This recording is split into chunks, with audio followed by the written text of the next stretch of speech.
I don't know if I want to see it. I heard it was supposed to be really sad. It's the greatest anime ever! There are these 9 countries, right?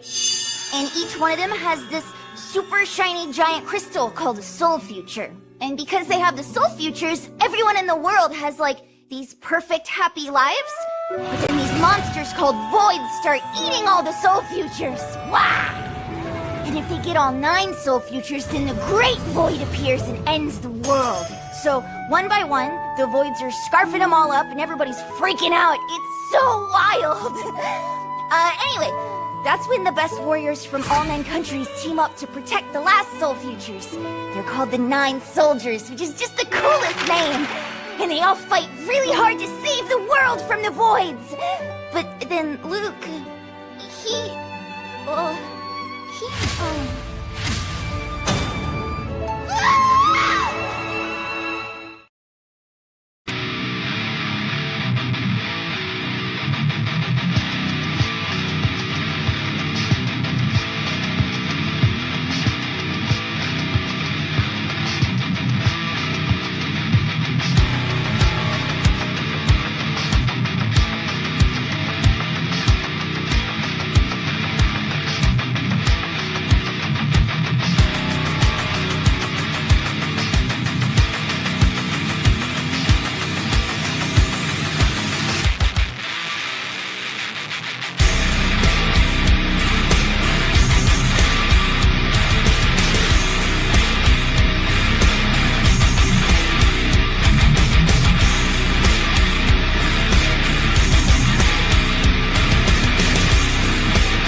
Raven-haired heathen!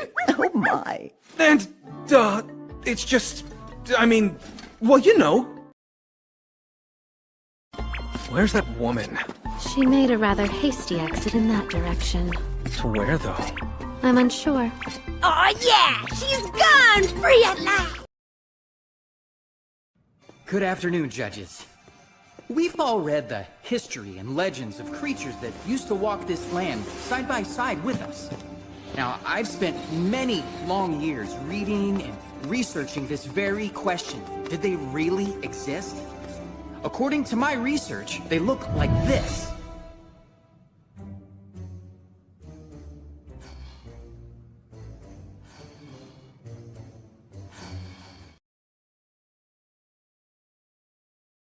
An expert biologist, and when this handsome fellow isn't traveling across the world doing research, he's at home cooking a great meal?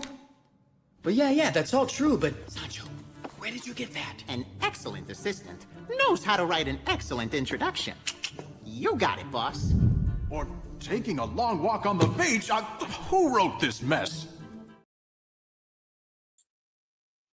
Welcome everyone. Hopefully the volume on this time is good. I was rewatching, well, I wasn't rewatching, I was just searching for something I said about, a topic I put on, talked about last stream, and I noticed that my volume was low, and I checked it today because I checked it the other day to help somebody else on their stream check their volume and their mic, and found out that it was actually the setting you have under audio on here, which is like automatically adjust mic volume, and so it kept me low. And was kind of like, so today I'm doing it 100%. Hopefully it's coming through clear. I actually have it like about 20 centimeters, 30 centimeters away from my face, the mic that is, because it's because between me and the mic I have this tablet, right? So I have the Syntec. And every now and then I kind of talk low because I'm trying to, concentrate. My brain just starts, thinking, oh, how it is when you're concentrating on something, it doesn't really, work right. The concentration was. So today we're going to be fixing this freaking. I did a huge stuff up on this whole, like 50% of the pages I did for this series here, which is Templeton, where I was actually doing the art, the coloring on the actual comic print size pages rather than the art pages that I was sent, which kind of really stuffed me up because now, it's the colors are there, but they're not going to be as crisp when we go to printing. So now I have to go back and redo it and, reflect the colors to the actual art page, which is this page here. And you can see the size here. It's a bit blanked out because I'm loading the 42 page or the 44 page comic book, which I'm going to show you, which this is part of. And so I ended up, when I realized it was because of my artist on Howler said, hey, they're coming up very pixelated. It's like, what do you mean? Yeah, the artwork's really pixelated. The colors you're giving me. And I'm like, what? He goes, yeah, let me just do it myself. I'm like, no, you carry on. I'm trying to figure out what I did wrong. And I realized that I was actually coloring these things here on the actual pages and not the actual art page. So this looks really great on this size, right? But it's not going to be my crisp size that I like. That very beautiful colors coming through. Otherwise, you're going to have like, this little mess. See how this is all messed up here? You're going to get all this sort of dirt on there, the pixel dirt. So what I'm doing now is actually going across and trying to fix that all. Now, what did I just open up? Yeah, so that's this page, right? So this is what I'm working on here today. And you can see it's right away. I'm cleaning up all that, making sure there's no pixel dirt. So you can see here, some pages didn't even go right. And so this is the original. See all the dirt there? Dust, I would call it, but not dirt, but dust. And so here I've been cleaning that up so you can see it clear. But yeah, so all these pages that I've done are basically useless. So I've converted them back to the original art size and working on that, which is like, if you look here, this is 17.33 inches, right, by 25. That's a huge, huge size, right? But that's the original size of the artwork, not this friggin', 10.5 by, 7.0 inches by 10.5. And this is something that, like, if you are actually working on somebody's work as a colorist or something, work on the original art, then make the stupid mistake I did, and now I got to go across and clean up. It's almost like redoing it, but really it's around the edges and stuff. But yeah, just as if you're starting out learning how to do color flatting and stuff, it's a good thing to learn. And also the other thing, let me see if I'm on the right one, get rid of that, is that 17 by 3.33, is that when you get the ink page, one of my friends actually on here on YouTube, who I used to have on my other channel come on and stream with me as kind of like a co-host, was that he taught me that when you get this ink page come through for you, the first thing you want to do is you want to go down. Sorry, you can't see that on the screen because of the drop down menu doesn't show up on the live stream. Is that you go down to edit and you go tonal correction, and then you choose binarization, right? And there it gives you a number which is like 127 or whatever it is. 127 is the middle, and then you click this, and this is on Clip Studio Paint, and you click this thing called Leave Transparency, right? So it's basically going to choose every white thing, every white color of whatever color you choose, and it's going to give you a choice of that. And so I'm choosing it here, and you'll see here it's chosen all the white, right? But you can also do that and then go a bit tighter, give it another 2 pixels, which will go right to the black, as you can see here, or the gray as possible. Hey Tim, So yeah, so that'll clean things up for you. And so when you choose that, you get rid of this, and now you have a nice crisp clear outline around the black. And then when you put the colors in, you don't see that dirty dust there anymore. And of course, you can do that over and over again, and that'll give you a nice clean lines. Now, this is at like the art size, you know, your artist will give you this, send you this across if you're a colorist, right? And that's what you do to clean that up. And now I can see where I need to go in and do a bit more tidying up in the colors, where I've dropped in the color. So it's nice and crisp, no pixel dirt. I know you're good, Tim. Pop on when you're ready, mate. Yeah, so yeah, so I got to do that today, but I've got some really cool videos I want to watch today, like little short documentaries about you know, with art, with AI, with online protection, things, rules that are coming on, censorship and stuff while I'm doing this, because, you know, there's only so much you can talk about while you're coloring something.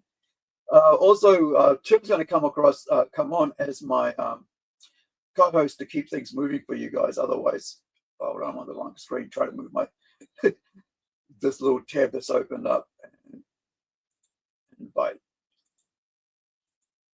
You've got your link in the. Hold on. And on X, but here you go. All right, so yeah, so I've got a couple while I'm working on this, because you don't want to just see me looking at it, you know, the screen over and over again. Last week, Nathan said that transmitting from what was it called? Transmitting from Mars. He runs a vinyl live stream show where he plays a different vinyl live on stream, right? And so he said that while watching me bounce in and out on this while I was prepping, you know, this page on our excuse me, I'm just going to cut him out all of a sudden. So while he was watching me zoom in and out while I was doing the lettering, he said it was quite hypnotizing. And I said, yeah, I was looking across and I was like, while searching some little bit of thing on the stream, that he found himself, you know, being hypnotized. And I was like, yeah, zooming in and out. It feels like, you know, you're moving a clock across somebody's face. Look at the time now. Look at it closely. You're getting sleepy. And it kind of felt like that, right? So I can understand that. So apologies for me because sometimes I end up going in and out real quick. So also, please follow us on Plant Gen Z on Kickstarter. We're going to be launching very early in 2026, which is only a couple of weeks away, right? A couple of months away. Our 4 comic books all at once to save you guys, our backers, our fans, supporters, whoever, you know, whatever, to help us, you know, to help you save on freight, but also get you to support us more, because it's going to give you a choice of 4 different comics that you could, you know, purchase and support us, rather than buying, you know, us putting up a campaign every couple of months and then having you guys, you know, pay extra every single time for freight. So I think I'm the first one to do that. I know a lot of people do 1, 2, you know, for their first, but we're going to be doing 4 number 1s at the same time to save you 3 times the amount of, you know, freight costs by just buying, you know, whatever you want in your first campaign. Of course, we're going to be, you know, putting out a supernatural R18 comic book, you know, mature comic book, which is a horror about heaven and hell and soul collecting and crime, you know, and stuff like that. The other one we're going to be putting out, of course, is this The Tortoise manga. It's black and white, and it's read right to left, but not from the back to the front, because we, you know, some people, you know, I know a lot of people don't like that, but we still want to keep to the kind of like the principles, of manga. And so you'll find that it reads from right to left rather than left to right as we do in the West, right? As well as we're going to be releasing, of course, the Incredible one on our publishers page, which is floating up, at the bottom here in the red, which is the profile there is Incredible, and that number 2 is going to be coming out soon at the same time, actually. So you guys can actually go. I'm kind of actually trying to work it out that as a backer, you get the best deal that you can from us with supporting us. So 5 comics are coming at the same time. A number 2 from Incredible, number 1 from The Tortoise, Templeton, Zoolandia, as well as, I always forget, Howler, right? And yeah, so hopefully, you guys will go, well, hey, I backed Incredible number 2 and 1 over there. Can you add that to the freight cost of this one here I'm backing over here? Because that way, I mean, there's no better deal going on crowdfunding that we're bringing, right? We're not trying to twist your arm to spend hundreds of dollars on freight costs, whereas rather than just going, hey man, this is the freight charge for 4 comic books sent to you in one package, right? And this is what it will be. So we got a bit of work on ourselves to go, well, okay, is it $15 for freight, and how much is it for overseas? I know for me to get a comic book from the US, it's around about $25 to $30 New Zealand, right? Which works out to be about $20 US. So I think if you guys were going, well, we're going to buy this book and this book and this book and this book, okay, but what's the flat fee, right?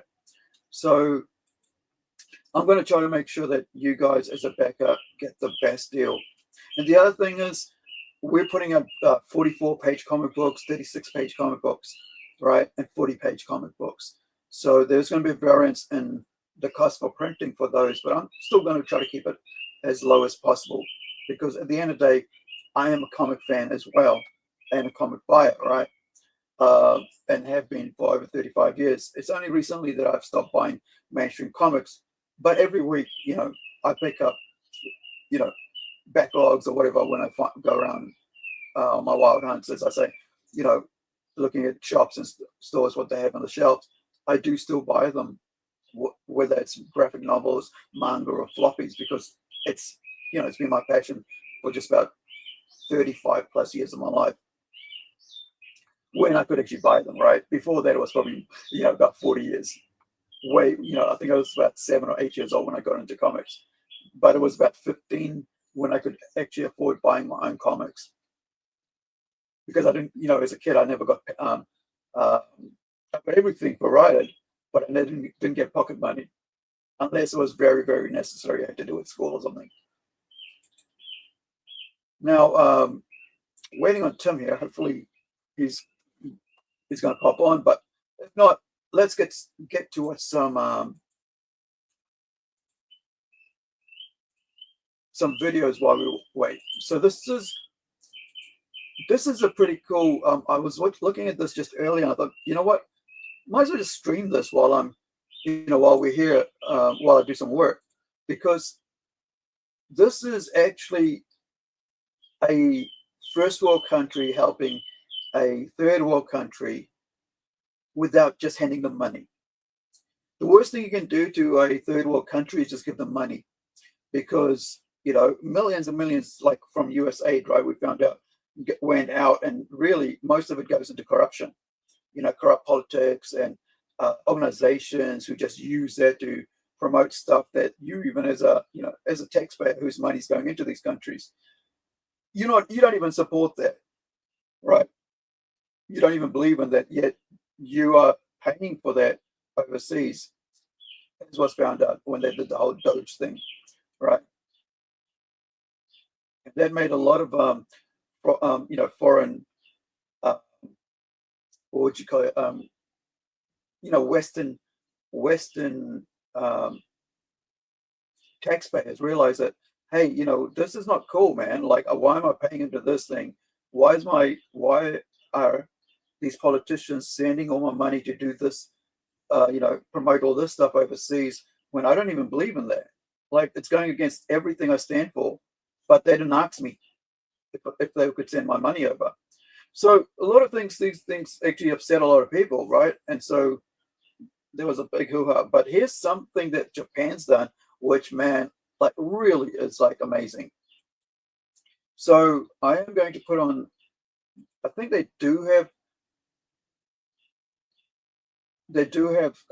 closed caption, whatever on here, but subtitles. But it's kind of small, but let's see if we can get it like big enough so that it's watchable for you.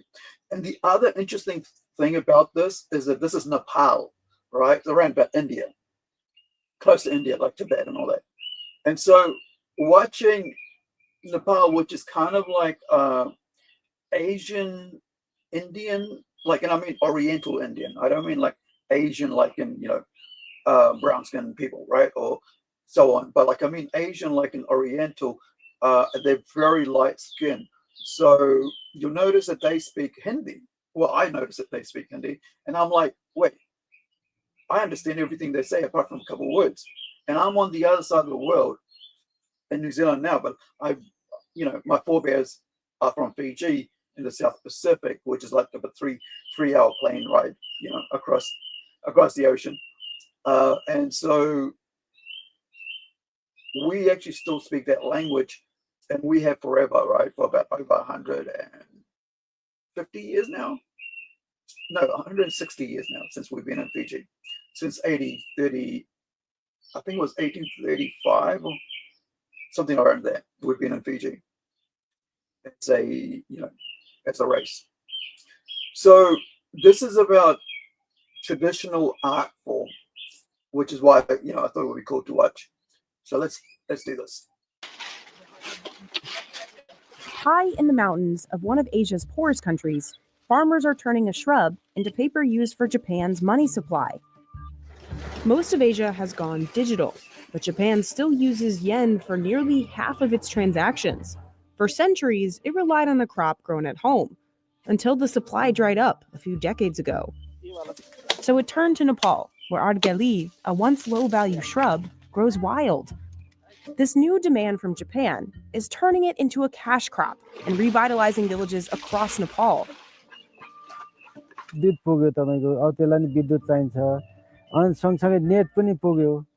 With plastic banknotes on the rise, why are some countries still sticking with paper? And what will happen to Nepal's new big business in a cashless future? Ramesh Rai has been harvesting ardgali for 25 years. For centuries, the shrub was used in Nepal to make paper for government documents and religious texts, but demand abroad was limited. I just remembered. So right now in Nepal, there's a huge uprising with Gen Z against the communists there. And it's been, there was a news that come out, just like it's happening in Mexico as well, that people are getting fed up with socialism. And so, well, especially young, right? And so they've basically been protesting in the hundreds of thousands across there. And that was the same thing last year or earlier this year with Sri Lanka as well. And that's been, their government was toppled as well because of that. All right. Changed in the 1980s when Japan experienced a shortage of mitsumata, a plant used to make yen. Supply began declining as harvesters left the trade for other work. Looking for a new source, Kampo Inc., a Japanese paper supplier, discovered ardgali growing abundantly in Nepal and saw it as a potential lifeline for producing yen. 日本が救われると思ったんではないかなと思います。Like Japan's mitsumata, Nepal's crop is durable and can be harvested every few years, ensuring a steady supply. र छिटो पनि बढ्छ र ठुलो पनि हुन्छ यहाँ अरु जग्गामा जस्तो मसिनो हुँदैन ठुलो ठुलो हुन्छ यहाँ चाहिँ Compost sent specialists to Nepal starting in 2015 to help farmers boost yields and improve the quality of their harvests. 成分の量、あと異物の混入であるとかいうので、かなり厳しい基準がございます。Kampo taught Nepalese farmers how to steam the bark instead of peeling it raw, so that the outer part would be easier to strip off. They also use new stripping machines to remove the top layer of bark, leaving behind just the inner part used to make paper. So just think about this, right? Like I mentioned earlier, that like if you just give money to poor people, you know, most of it ends up in corruption, politicians lining their pocket, you know, whatever else. But here, Japan, in their wisdom, because Japanese people are quite wise, right? They're traditional, they've learned, you know, their history and all that. So rather than giving a man a fish, right, you know, and feeding them for a day, they go in there, they teach them how to fish, right? In this case, how to look after the paper, how to make it work, because, you know, it's better to teach someone how to do something the right way than to leave them to figure it out themselves, right? I know a lot of people go, well, you know, these, you know, why are you interfering with the way they're doing things? But really, at the end of the day, if you have the knowledge to impart and they're willing to listen, then why not teach them how to fish, right? And look at, you know, this whole steaming process allows them to actually do things faster and get a better yield of their paper, right? Of their wood and bark for paper and so on. And I always think it's stupid, like, there's like people who are totally ignorant who always straight away think that like the way of the old way of doing things is much better because that's the way they used to do it forever and ever, you know. And ethnic people should be, you know, should be left to their own thing because that's their old ways are the best ways, and you know, such and such. No, not really, because to be honest, if the old were so good, why are they using medicine now? Just still use the old friggin', you know, potions and chemicals and stuff. Right? Why you know, why support yourself with modern medicine? Why use modern medicine?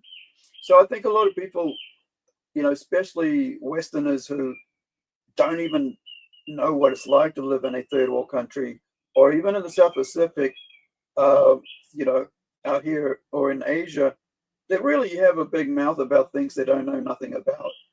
But because they're, you know, they have the platforms, they think that, you know, whatever they say is, you know, whatever they read, you know, because some local activist probably brought it up, is the way to do things.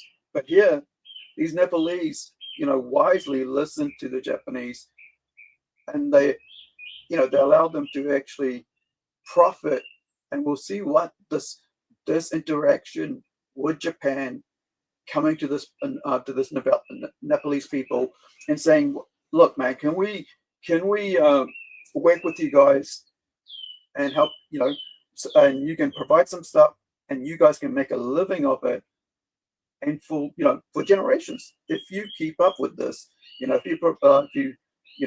you provide what we need, and we, you know, we'll support you financially because we'll buy this product you have. So the whole idea is that teach a man to fish rather than hand a man to fish, right? It's the inner part used to make paper.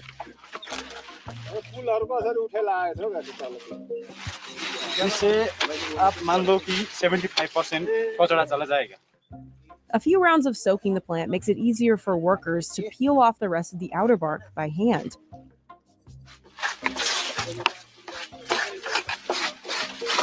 आराम से करेगा, अच्छा करेगा, जो अच्छा है वो जाता है, जो खराब जो ऐसा है ना, ये वाला नहीं जाता, ये सब फेंकना पड़ेगा.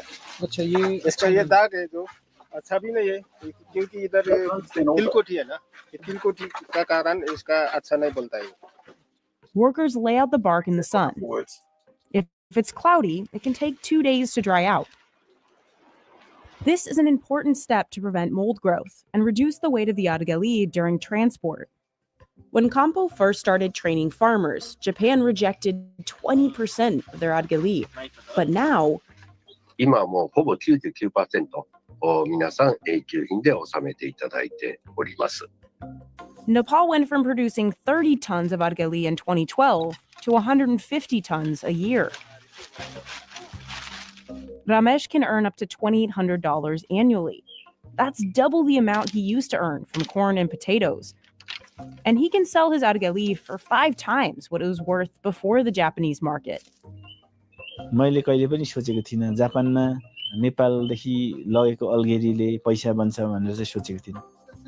The farmer's adagali passes through ports in Kathmandu and Kolkata, India, before reaching Japan. Japan's National Printing Bureau turns the raw materials into banknote paper.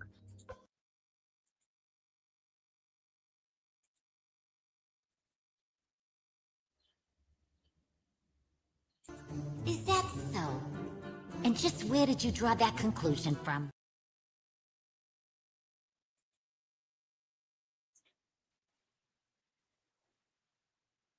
I don't see you on the screen, bud. Oh, right. Yeah, I played you. No. I mean, you don't have to be on screen. I mean, like, I don't even see you actually on the. I'm actually backstage, I guess. There we go. Now I got you now.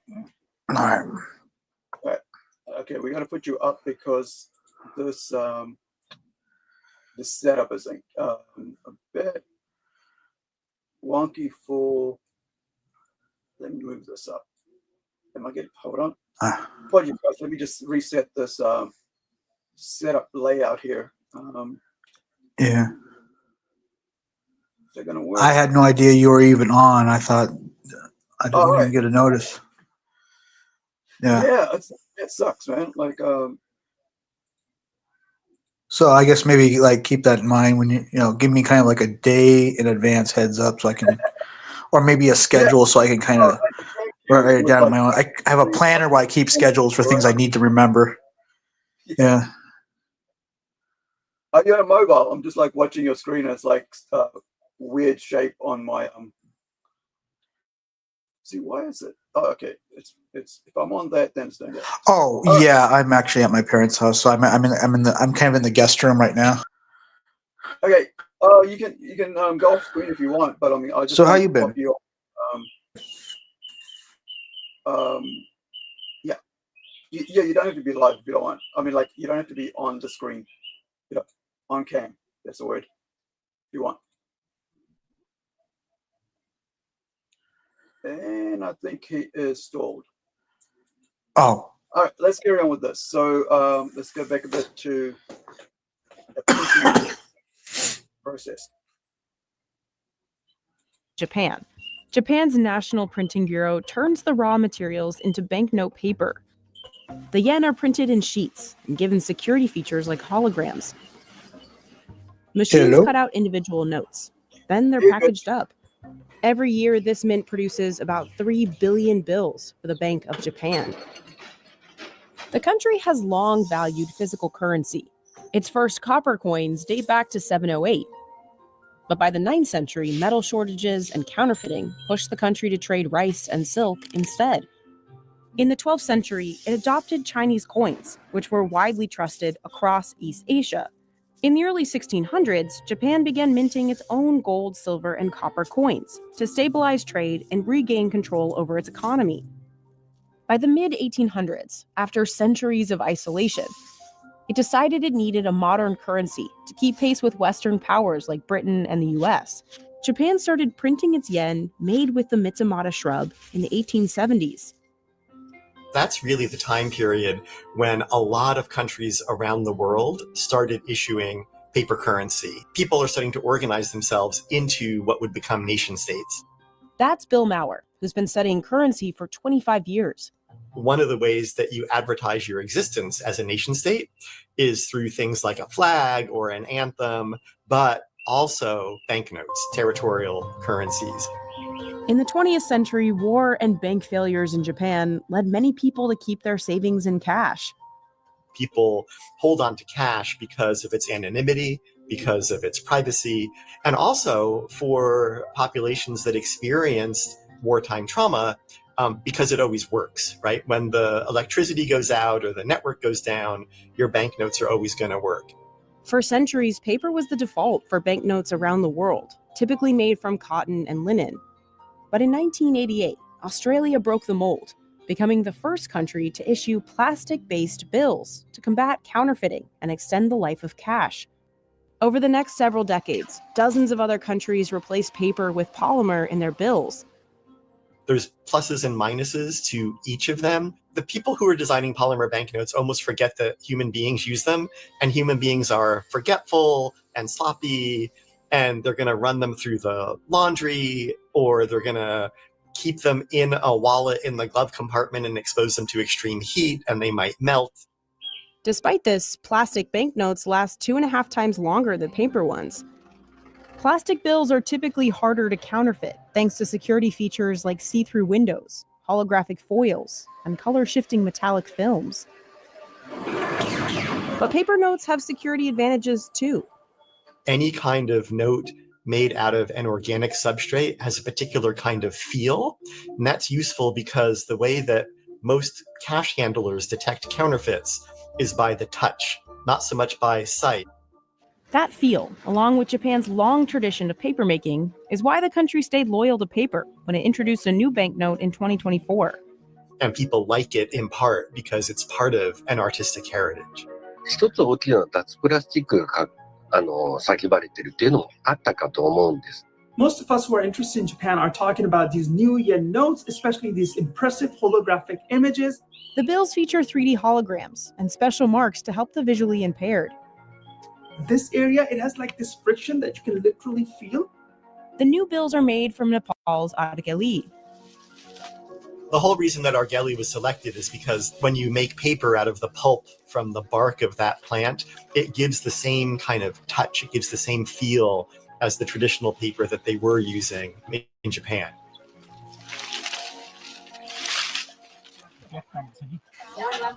Before the yen market reached these villages, many people in this region left. So, this is what I mean by the art side of things, right?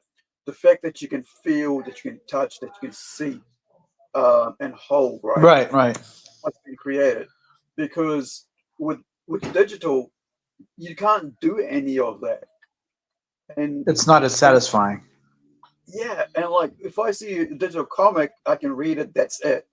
It means nothing. But once I've finished my artwork and I have it printed and I hold it in my hand and go, wow, this is actually real, right? It actually has happened. It's printed. And I think the sad part of this is that they want to get rid of physical currency and go into digital. But the other side of digital is that it can be corrupted, it can be stolen so easily, right? Right. The banks, with the press of a button, can wipe that out, and you have no idea how to find your money. I think having both is a good compromise, because like they said, if something were to happen war-wise, there's those things are still tangible. Yeah. Especially with our modern world, right, where you could probably just hack the friggin' banking system, and it's all your savings are wiped out. But if you have physical money at home, people can't wipe that out, right? Right. Well, I mean, we want to go back to comic books. I don't have any problem with digital as long as you can print it out on a printer, and then you got a physical copy of some sort. Yeah. So, and some people just can't afford to get it from, if there's a book they like from somewhere far away, they can't afford that. So, I got no problem with that. It's always good to put out digital at the same time, because you got to give people a choice, right? Right. That's people are so quick to jump onto the next thing. It's like, well, older traditional ideas are still, as long as you update them for a modern era, because going backwards is not good either. So, because it's like there's certain creators who who are like, they're getting in their 60s or something, and they want to go back to a time period before modern era comic books, and like, well, that doesn't exist anymore. You can't go backwards, but doesn't mean you can't take what once was and modernize it for a younger audience. Right. Right.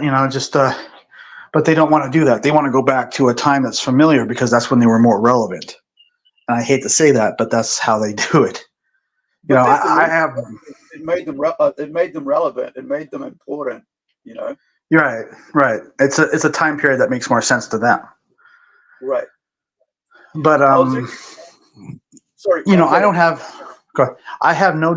I don't want to go back to the 90s because the 90s aren't there anymore. I do. Like my comic books are kind of of the 90s because that's when I thought them up. But I have no problem modernizing them a little bit for a newer audience as long as it's good for the story.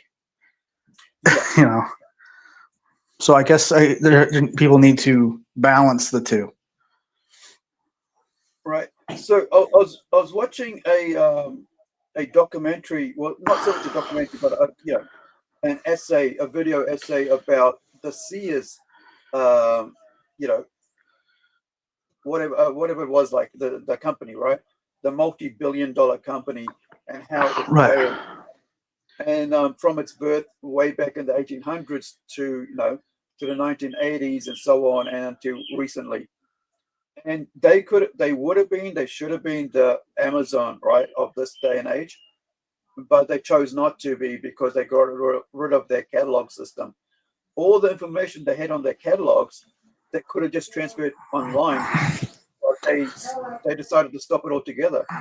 And so they got destroyed by Amazon because they shot themselves in the foot. They did it too quickly. That was the basis of their, company, which was the catalog system. I mean, if you guys know, I mean, Americans know Sears well more than we do here in New Zealand. We never had Sears, but the whole Toys R Us catalog. Catalog. So, sometimes with technology, if you don't move with it, take what you've created, previous to technology, onto technology, and then you could, that was like they were making something like around about $80 billion a year. Right. Again, almost when Amazon started up, $50 billion on Amazon, and then within like a couple of years, it was the other way around. Amazon was making 80 billion and a year, and then Sears was making 30 billion, and then in the end, they just went under. They filed for bankruptcy. Right. Well, how do you feel about a friend of mine recently took his book and then like animated it, panel by panel with AI. It's still he still drew it, but it's just animated with AI. I don't know, man. At this point, I know it's going to come, and everybody's going to jump on that. But it's still, if your comic is not physical, then people are just going to go, well, it's probably just all done with AI now, isn't it? Even if you've drawn it, right? Even if you've drawn it, people will still say it's probably AI. You never want to give people a reason to guess whether it's real or not. And I remember saying that to I think it was Mark Miller, who's way more advanced, way more talented, way more skilled than I will ever be at this stage of my life. And I said, look, you don't want to ruin your legacy by moving over to AI, because once you do that, people would doubt anything else you do. I see. Once doubt gets into people's heads, they'll question you. And a lot of people are seeing that now with comic book artists who are just, are doing that, like in New Zealand, right? So there was a competition. Just let me find the link, because it's since we're on that. So there was a let me see if I can find it. I think it might be on. There was a book awards, a New Zealand literature novel book awards, right? And what they did was a lot of books were disqualified from the awards because they had AI artwork on the cover. Ah, So all the hard work these guys had put in meant nothing because the cover was AI.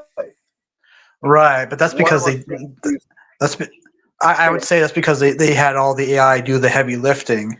I mean, if you use it to animate your drawings that they're already exist, they aren't AI.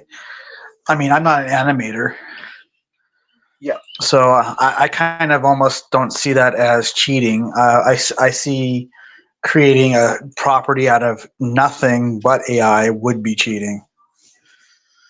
I mean, it's a tool, right? It should be just a tool, not the means to create, right? okay. So let me. I think it's this one here. I get that. I really honestly get that, right?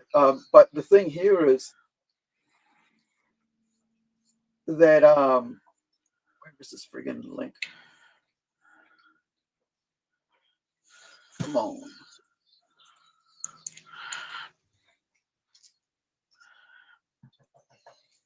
It's not. Why is I hate it when they don't like when it doesn't pop to. Oh, here we go. Come on, man. This stupid post they do on like Facebook that doesn't open up into a new link, and it just stuck like a tag within a tag. So this is just from this week, I think. So let me remove this the money thing for that. This. Okay. Right. So top writers ruled out of New Zealand book awards. So check this out.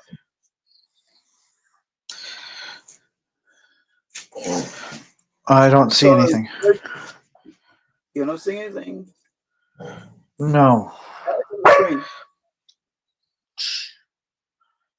I'm not sure what you're looking at, but it's on the screen. So I see it now. Yeah. So all right. Here we go. So move this across here. Get me to the right page.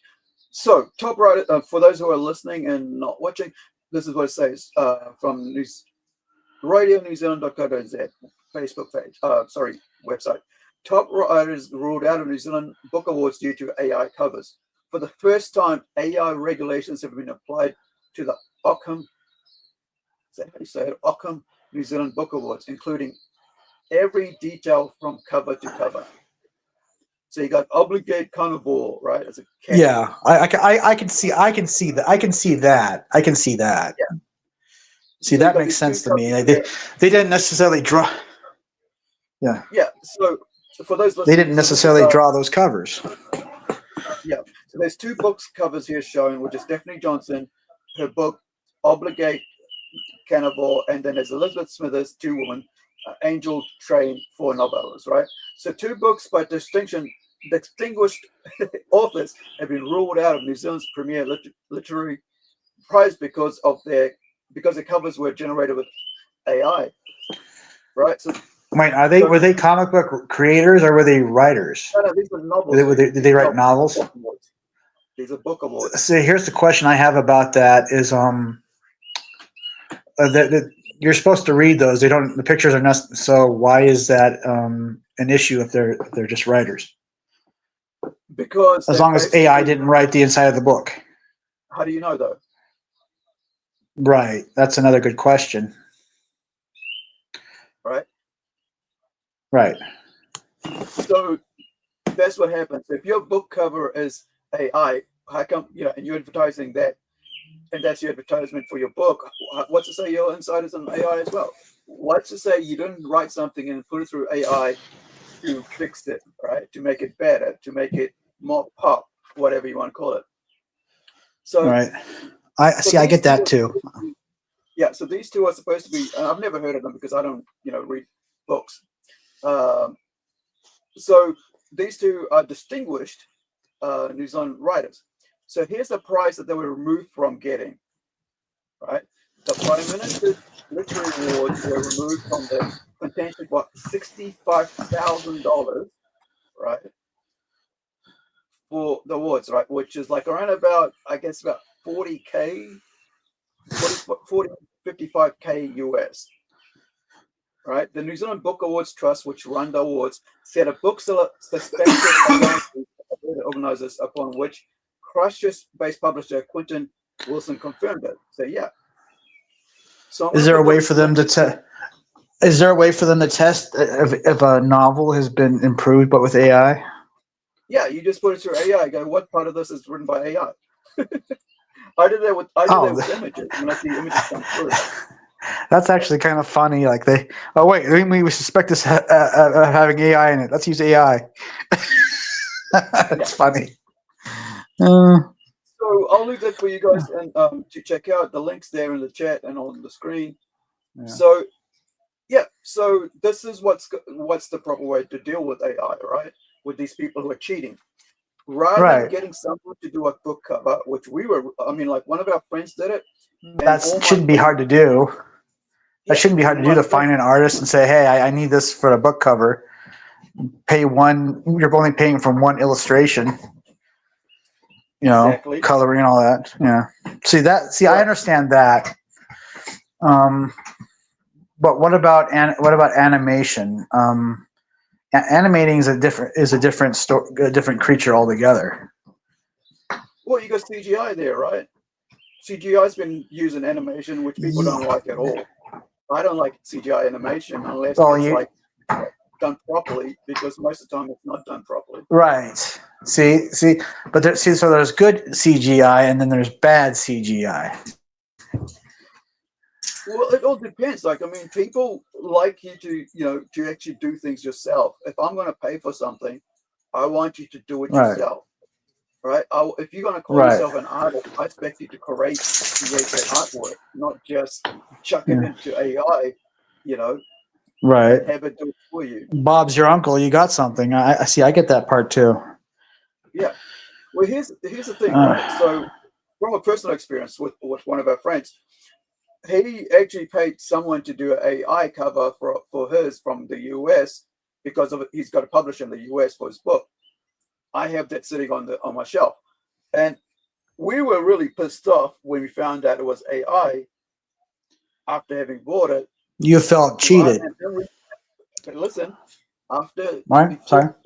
Because he didn't reach out to any of us local artists to say, "Hey, dude, can you, I'm doing a book. Here's what I got in mind. Can you please draw up something, and and I can choose which one I like, and then we'll, have you paint it up or something." Here locally, we have thousands of artists, right? We're a very strong art community here in Whangarei, where I live. Even in Northland, there's thousands of artists, painters. One of our friends is a world-class airbrush artist based here. She's been in magazines. She's been on like top, American airbrush artist awards. Certificates beyond, trophies beyond, whatever, right? Magazine covers, interviews all around the world. She could have done this cat cover, right, easily with airbrush, with her hands on her own, artwork, would have done it. Yet here there's this person, because they, took the quick thing. Oh, look, hey, draw me a cat with human teeth with blood coming out on the left side of his mouth, or right side of his mouth, staring straight at the screen. And there she goes. So despite her calling herself an artist, right? A creative person as an author, she cheats and rather than pay another artist to do the cover, or even a publisher would pay for it, right? She wouldn't even have to pay for it. The publisher would have paid for it and would have come out of the sales of the book. She would rather just, do it through AI.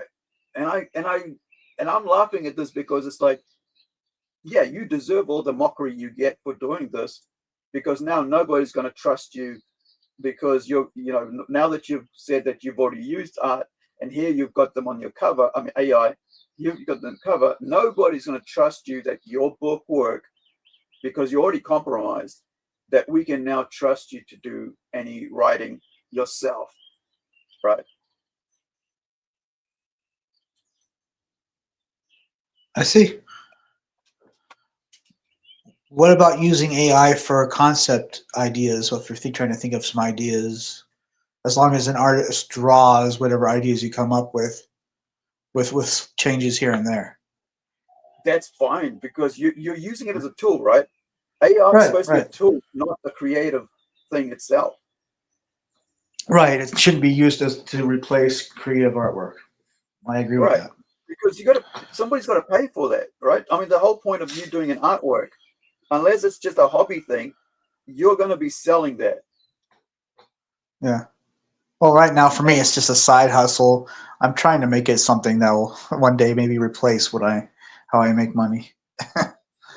Yeah, but I mean, at the end of the day, you're going to be you're going to have the suspicion. People will think, yeah, well, I don't think that guy's doing it himself, and you're going to cut out. And this is I've seen this happen to another artist where once he started a comic book creator, once he started saying, "Oh, look what I can do with this other artist's cover art," right?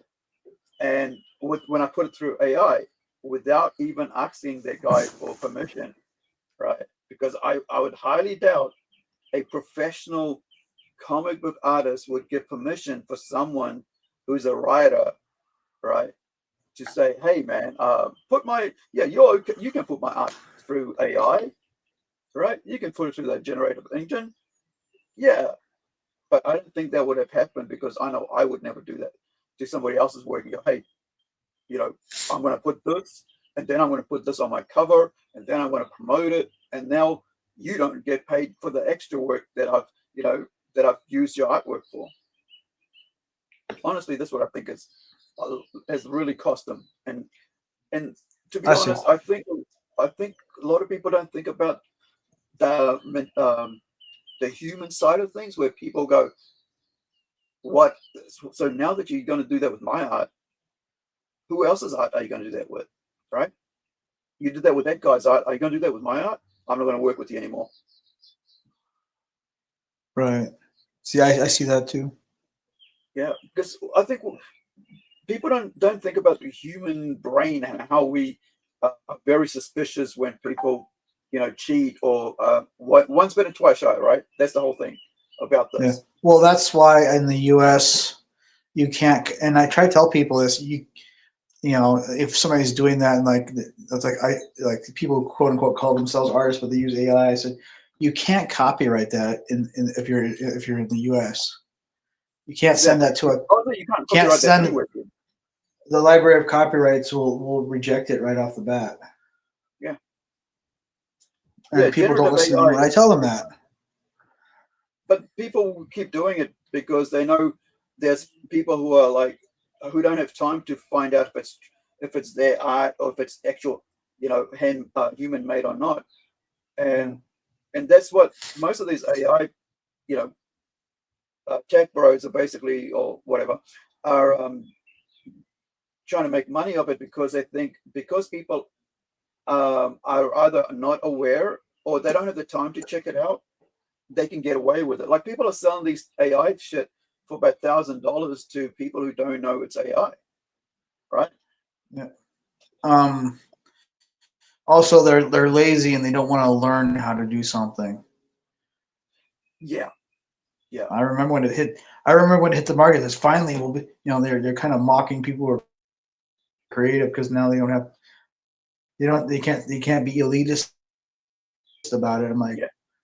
the people who But are really, good at it, they're not being elitist. They're just telling you you're a hack. I mean, I tried for years. From like when I was small to maybe 5 years ago, I tried drawing. I even drew my own book and put it on Lulu.com, and just yeah, I'm okay, I guess, but I'm yeah, not good enough to run with the big dogs. So I decided, well, I might as well just be a writer. I was bummed out for probably 2 days, but I kind of thought about it like, well, I can be like almost like the creator, the writer. That's almost like being a director, and I can hire exactly. artists to kind of they're my you know they're my actors and I'm the director. Right. I mean, they're the talent, right? Yeah. Yeah, they're Right. the talent. We're the And producers, and they get to create and be part of what we're producing. And you're right, it's basically like making a film. Yeah, I mean, like, as long, I mean, I give my artists, I give Sid a lot of good creative freedom as long as it fits the continuity. Like, but I'll tell him to redraw something if it's like, wait a minute, he had a pistol in the holster, and then like the next panel he doesn't. Fix that. Because I mean, that's the thing about because you're doing so much stuff, you miss some stuff, and it happens all the time. I mean, Yeah. it's not like it's a biggie. You just like once you get everything in front of you, you can check what's missed, what isn't, because sometimes that artist isn't doing it like the next thing, as he's doing it like weeks or months later, because Yeah. he's been doing other pages at the same time. And that Well, can be I've even missed. had that issue with. Go ahead. Sorry. So yeah, so I had one of my artists put a door in the wrong way, like probably about a month back. Actually, no, about 6 months earlier, right? Because we were working on and off on the project, and then just like as we're going to finalize, he goes, "Oh, dude, sorry I took a bit of time, but I realized I put the door on the wrong side of the car," and I'm like, "I didn't even notice." Right? I'm like, I did not even notice, and I'm looking at it all the time, as I'm doing the lettering, and I didn't notice. So those things, that can happen easy, and I think and then people go, well, your artists make mistakes. Yeah, dude, that's why we call it editing, right? That's why we got to put looking over the work to make it better, because we got to have other people look at it, because when we're staring at the same thing over and over again, it's so easy to make mistakes. Oh, I mean, same thing with sometimes editors make that mistake too, because I mean, I have to. I don't consider a script complete until I run it through an editor. Yeah. So, and I had a numerous. Well, I had like maybe 3 or 4 proofreaders too, but there was a scene that changed because it's supposed to be like there's a part of issue 4 that was supposed to take place at night, but the artwork didn't really look like it took place at night. So I didn't want to change that. So I was going to have the script, kind of like take out any reference to nighttime or. Yeah. So yeah, so we're and then I realized that the people who were editing forgot to do that.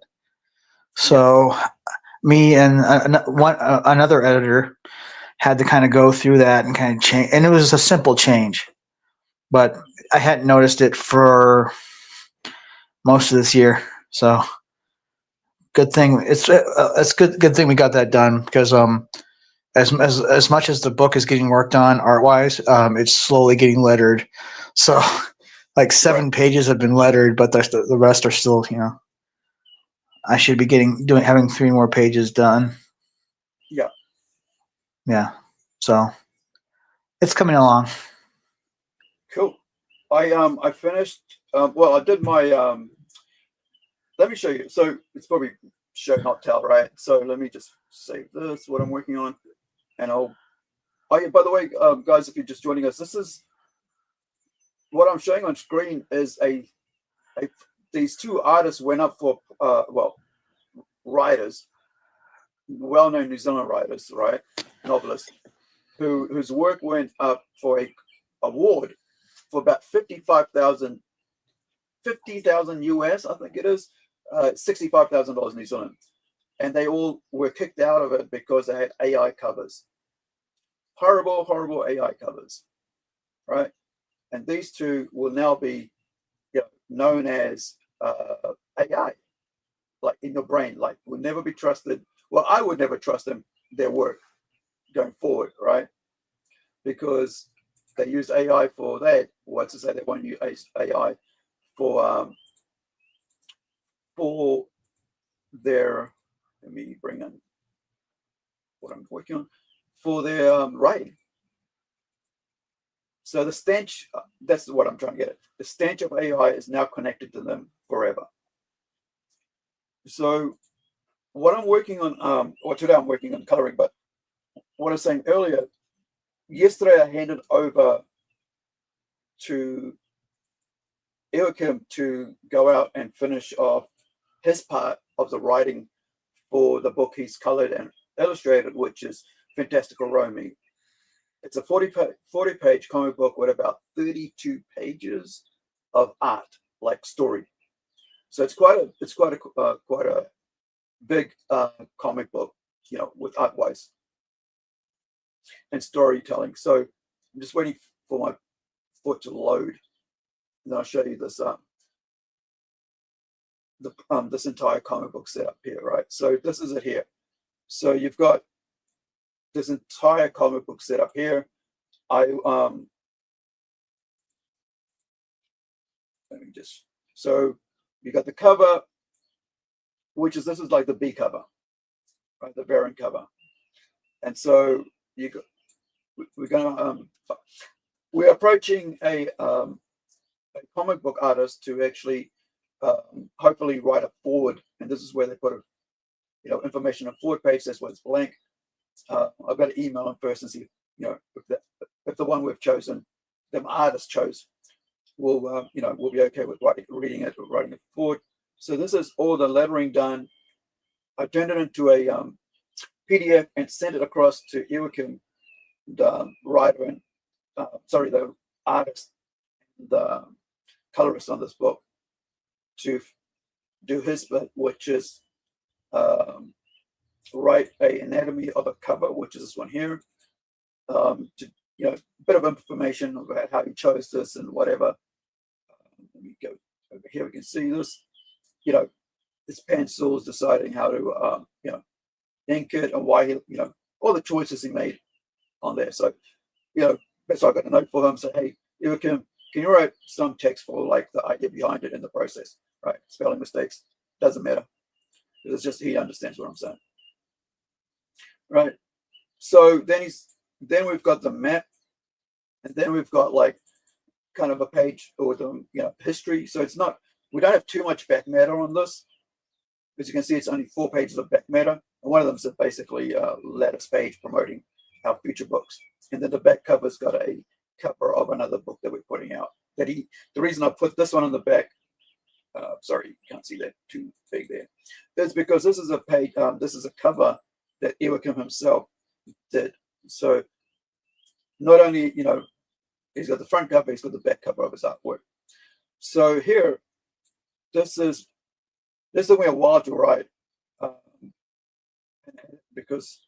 and I've still got to get him to like edit it, and for for grammar and spelling mistakes to go through. So history of the arrival of the forest elves, how Rastria became the elves' homes, and then of course a bit about Anastasius, the first elven ruler of Zealandia, and also when the elves arrived, when the light elves arrived, and when the human race arrived, right? In this fantasy world filled of demi-humans, beasts, dryads, beastmen, fairies, dwarves, and all that. Pop out of there. So we go full so we can see a bit more. Actually, let me get rid of that one.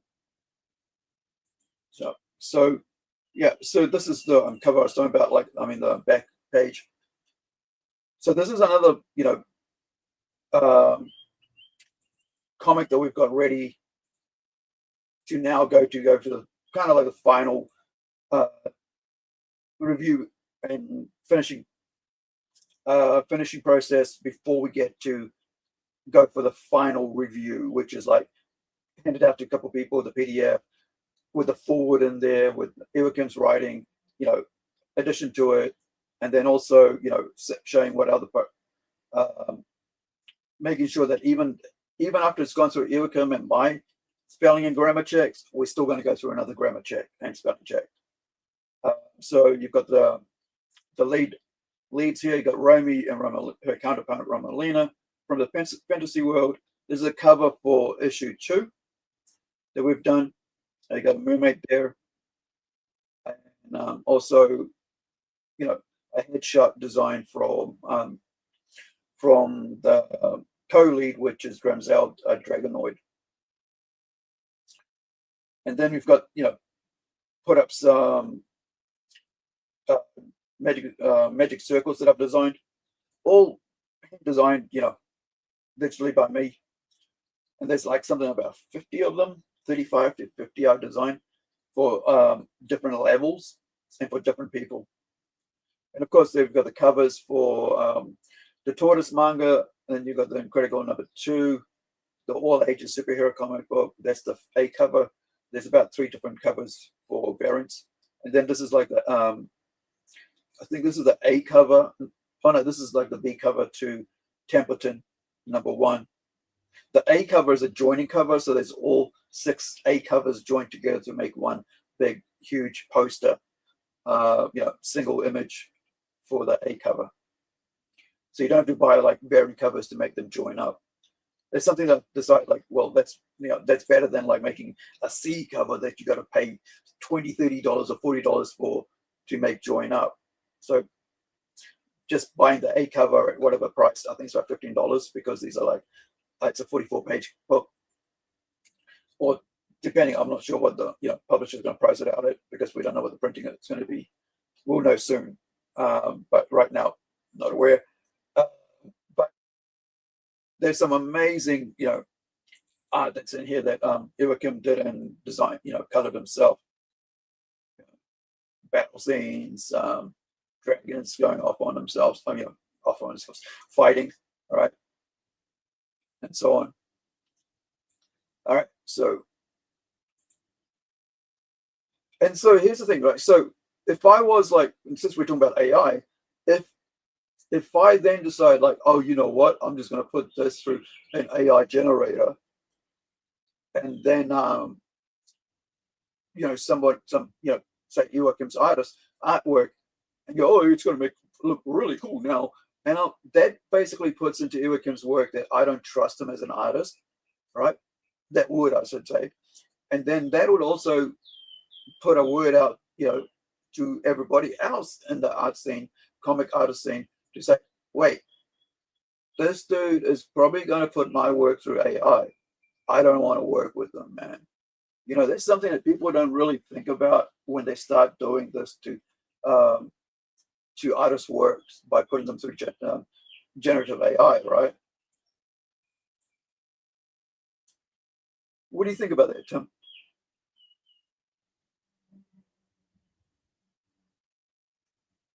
You're muted, bud. Yeah. Hello?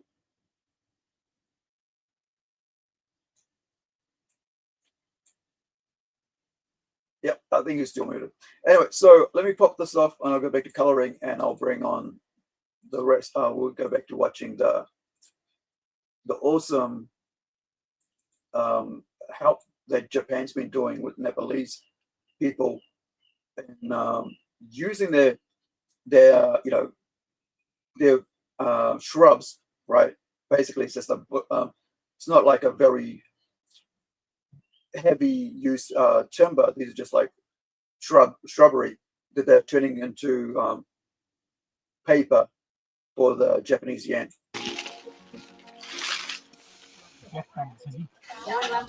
Before the yen market reached these villages, many people in this region left home to find work in India or the Middle East.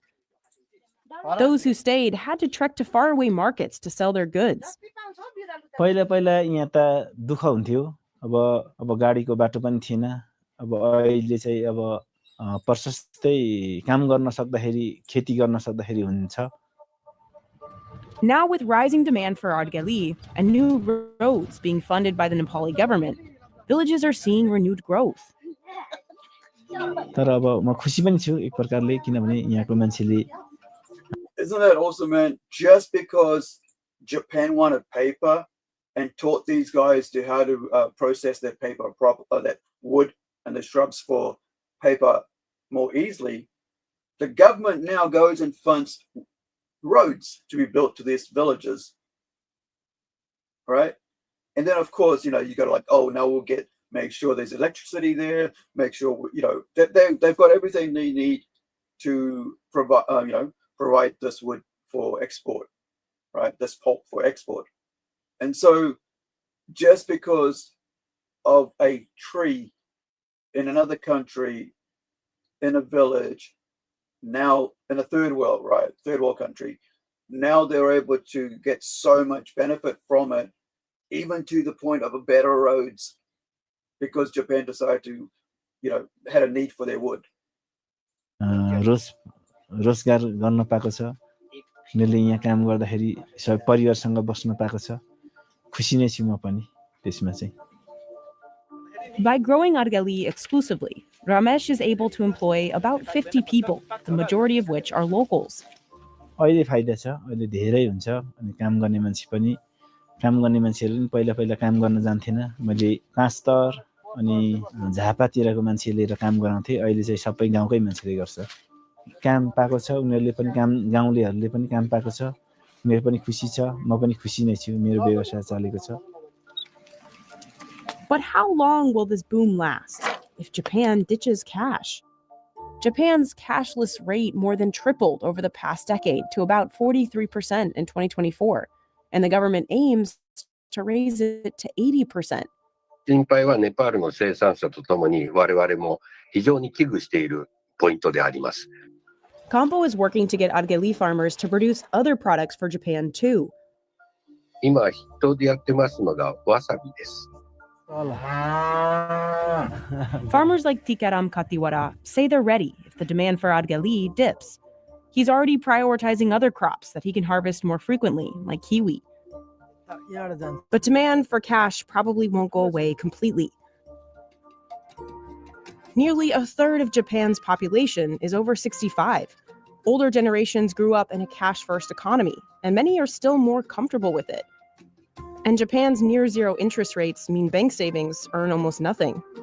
It's very important for a country's security to have a well-functioning cash cycle in case of conflict, trauma, hurricanes, floods, that kind of a thing. So even if it were to become less cash dependent, which I don't think that it would, the central bank is probably still going to encourage people to keep some cash on hand. 日本のためにネパールの方が一生懸命働いていただいて日本の経済を支えているという現状をもう世界の皆様に私は知っていただきたい。नेपालीले पैसा त आर्जन गर्न पायो नि त त्यो एउटा गौरवको विषय हो मलाई खुसी नै लाग्छ अब हामीले गरेको हाम्रो सानो देश गरिब देश अब त्यहाँ त्यस्तो अब हरेक कुरामा अगाडि गएको देशले चाहिँ हामीले गरेको खेतीले उनीहरुको पैसा बन्छ भन्दा हामीलाई खुसी नै लाग्छ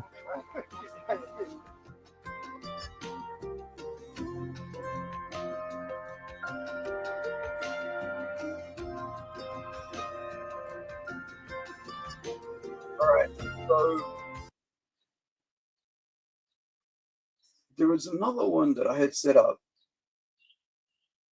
but let me see if I can. Oh yeah, so there's a new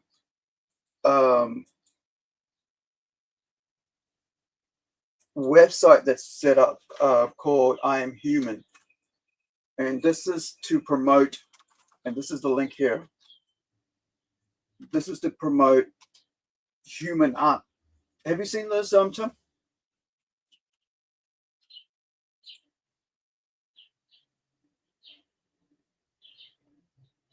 I think you should pop out and pop back in. Might be something wrong on your end. You're not muted, but no sound is coming through. So I joined this, and they were sending out like 150. This isn't like alpha at the moment. It's just starting out. So I wasn't. So what they did was like they sent out on like links out to on Facebook saying, hey, look, we got in together to promote human-made AI and artists, and so that let me see where here we go.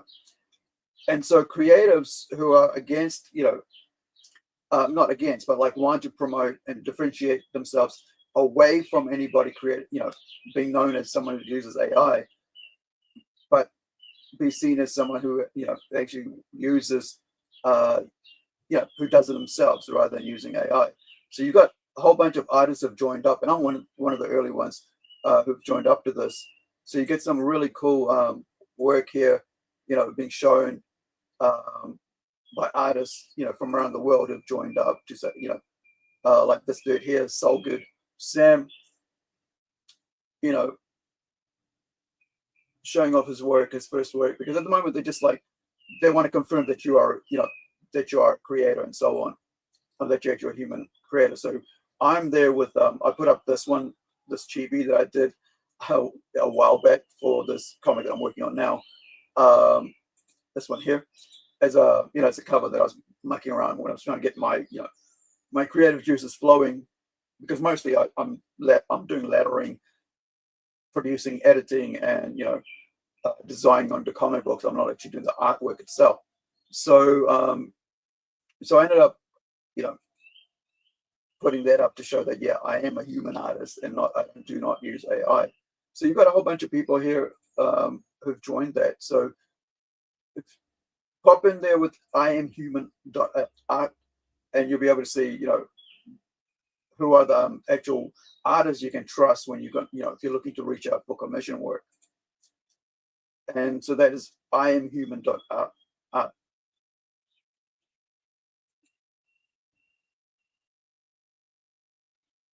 right. Just checking with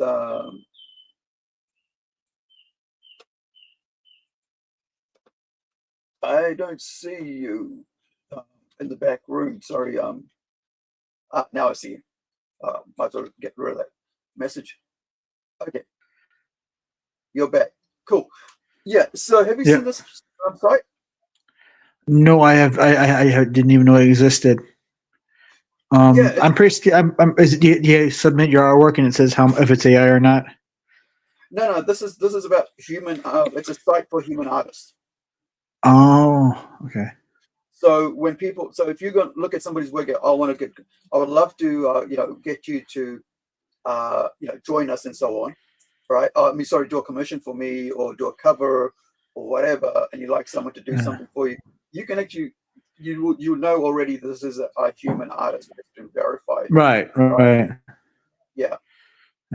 First thing I always ask anybody I'm hiring is what are your rates? Because being a person who has to be mindful of their budget, I can't pay far out the ass for artwork. Yeah. And sometimes less is more. You don't have to put all the bells and whistles just to make it a good book. Yeah, exactly. But the other thing is also you got to find out what are they expecting? How soon can they get the work done? Right. Are they flexible if you need them to be? Yeah. Yeah. And and also what's your schedule to get what you're looking at getting your work out in time, right? Like, is it like in 6 months? Is it going to be in a year? How soon? Yeah. And so, also, do you gel well with that artist? That's another biggie. Oh yeah, 100%. I've had artists come across who it's almost like being in a band. You got to make sure you're.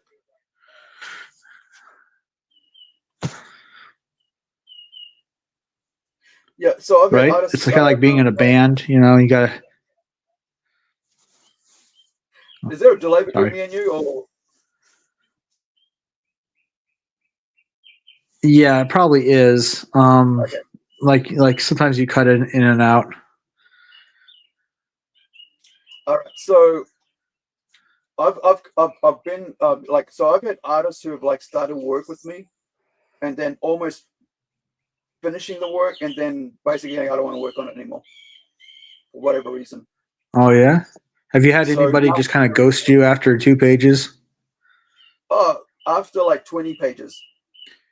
Really? Yeah, the original person I chose for sorry.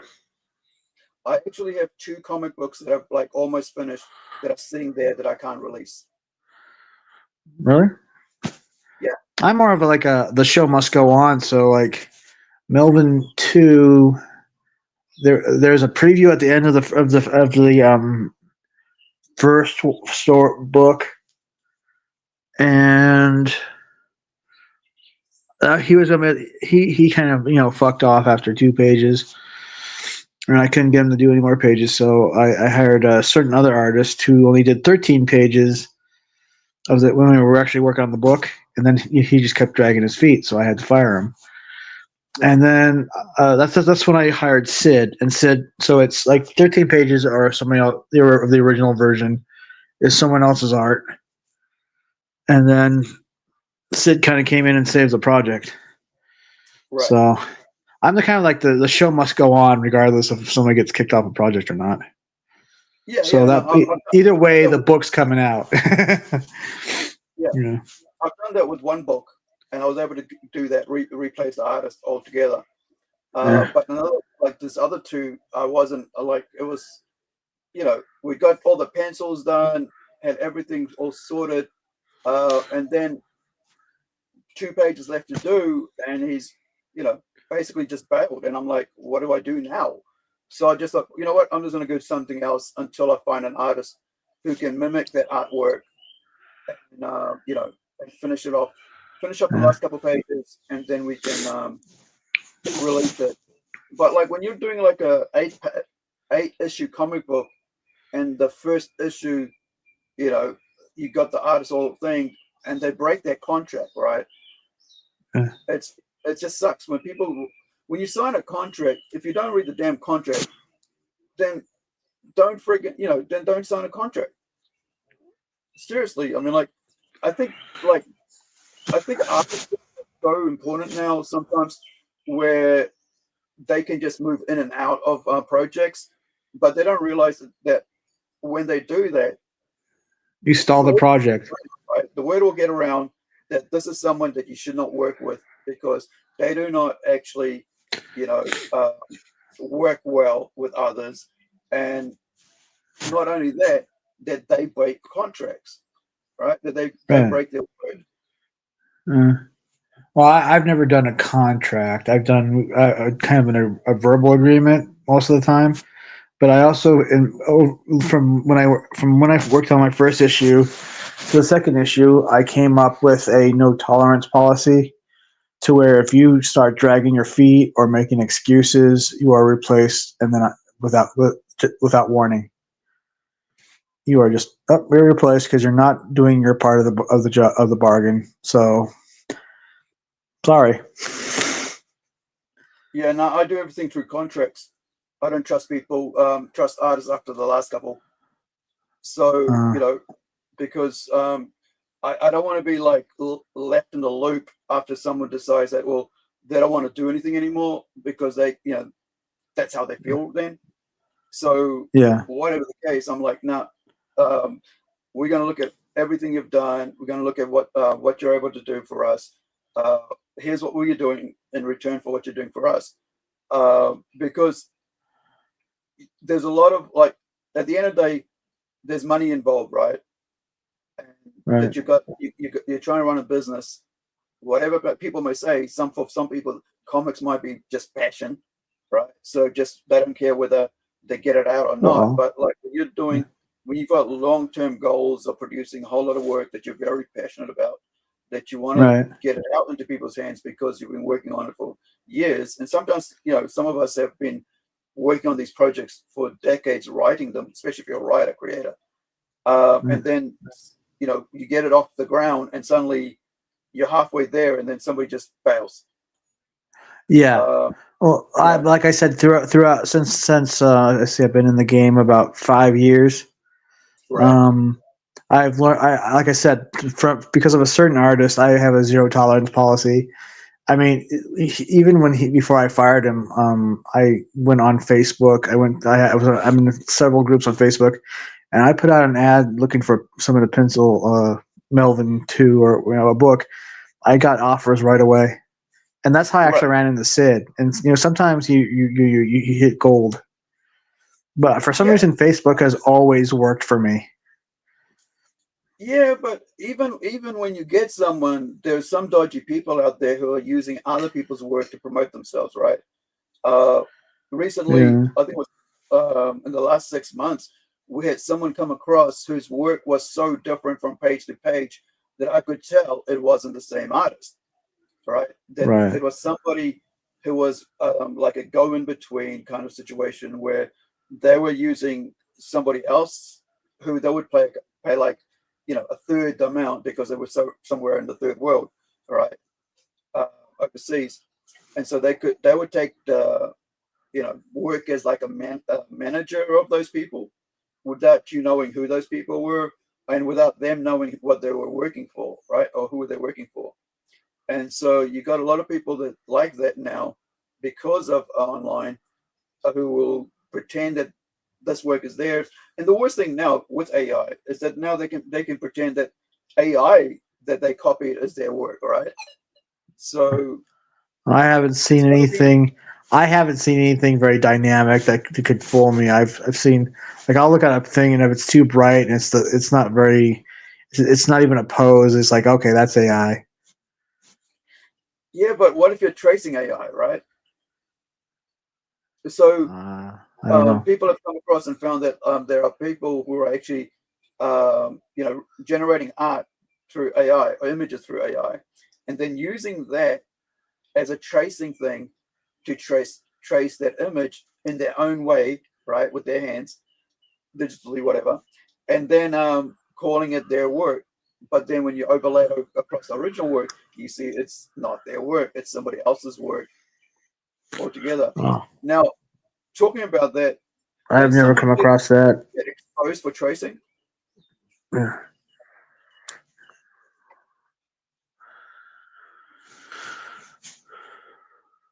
Sorry.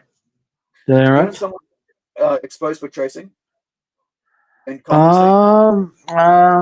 I think it was Liam Gray, but I Right. think Oh, no, he already CD, got right? massive shit for that. What?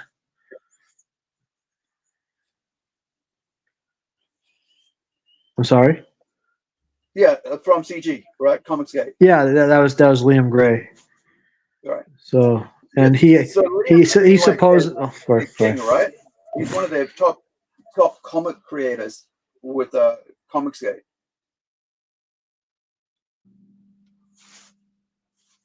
I wouldn't say top, but he has his own thing going, which is why I wondered why he came calling back to Comicsgate in the first place. If you have your own thing, then why would you need them? Anyway, uh, he's a writer. He's not an artist, so that's kind of another thing.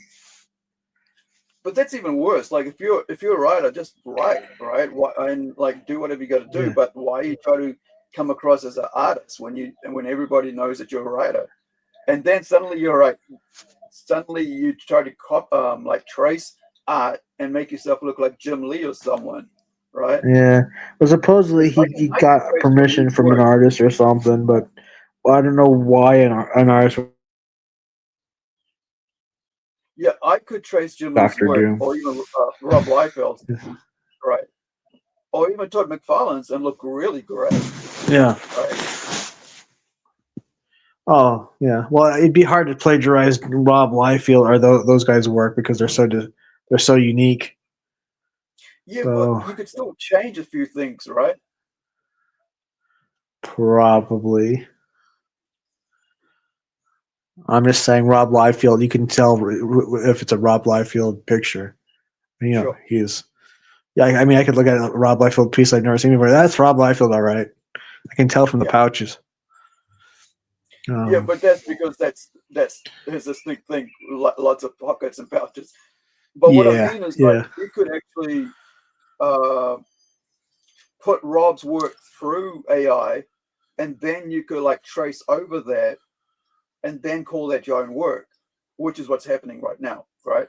Across many comic artwork or illustrators trying to grift off the whole, I'm the latest such and such, or this is commission me for work here, and this is what you'll get, Yeah. Well, I mean, I don't know. Like I said, I haven't ran into that. And I know Sid's for real because I came across Yeah. he had his resume on some website somewhere. Yeah. and that was cool. He was a fill-in artist for 2 issues of Action Comics. I think he drew a little bit for an issue of Nightwing, and most of his other work was like small press stuff. So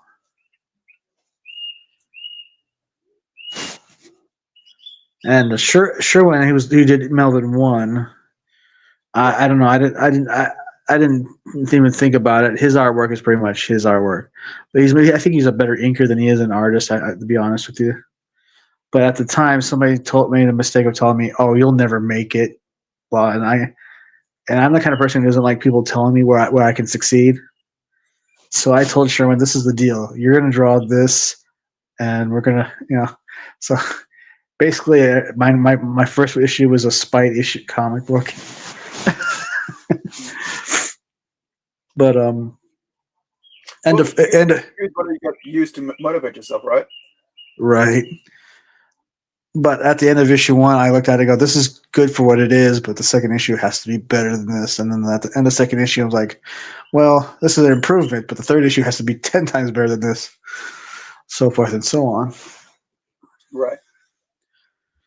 Yeah, I don't even talk about my first 2 issues, first comic, because it was me doing the artwork, and I'm like, yeah, I wasn't good. I'm not good. It's like yeah. It's like Alasmat says, your first book is never going to be your best book. That's why you got to hire someone else to do the artwork.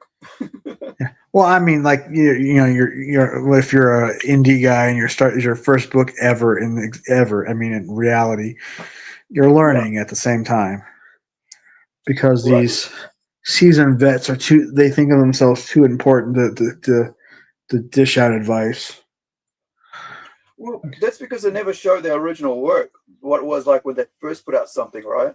Yeah, yeah. So they pretend that like they've always been such and such good. Like I know, they try to paint themselves better than they actually were. EVS, or John Malin.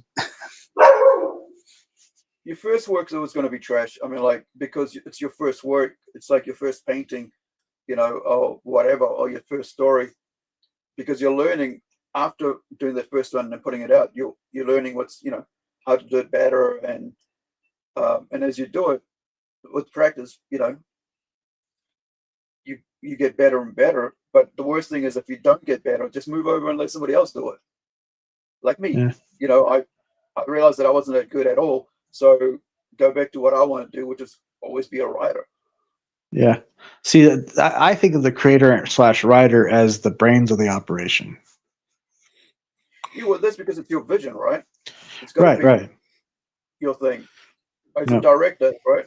When the director's directing, the only time you get the product becomes very crappy is when they have the studio telling them, "No, do this. Now do this. Now do this." And there've been so many failures because of studios thinking they were the creator and they were the director, right? Yeah. Well, it's funny. These ex-pros were just cogs in the machine, right? And now that they're independent, they're dragging their feet. They're not producing like they should.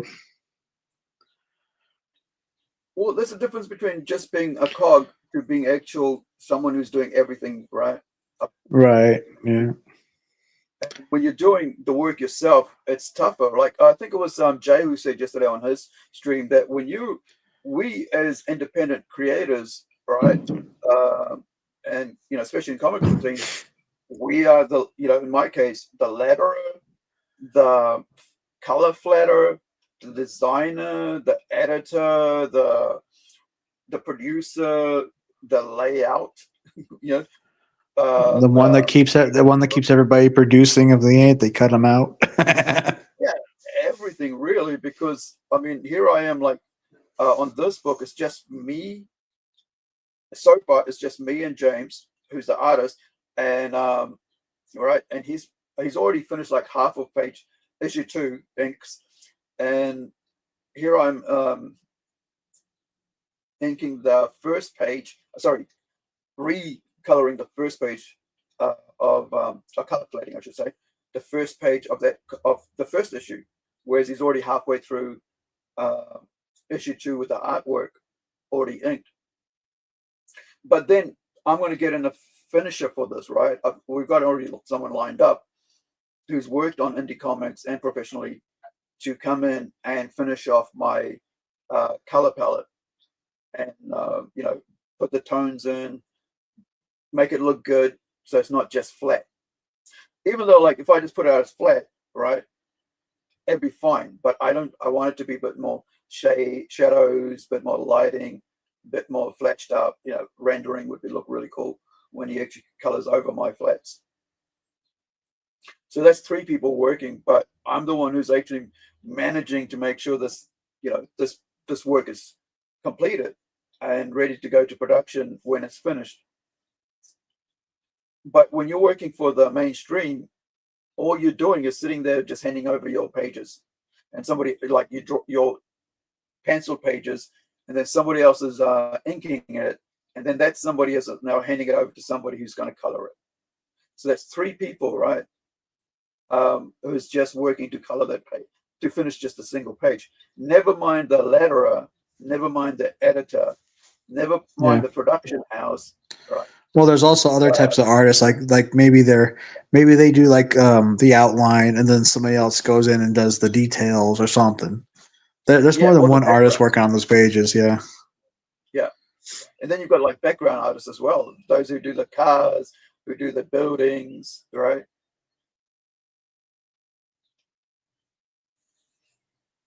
Exactly. Yeah, it's Now I'm looking forward to 2026 because that's going to be my first trade paperback.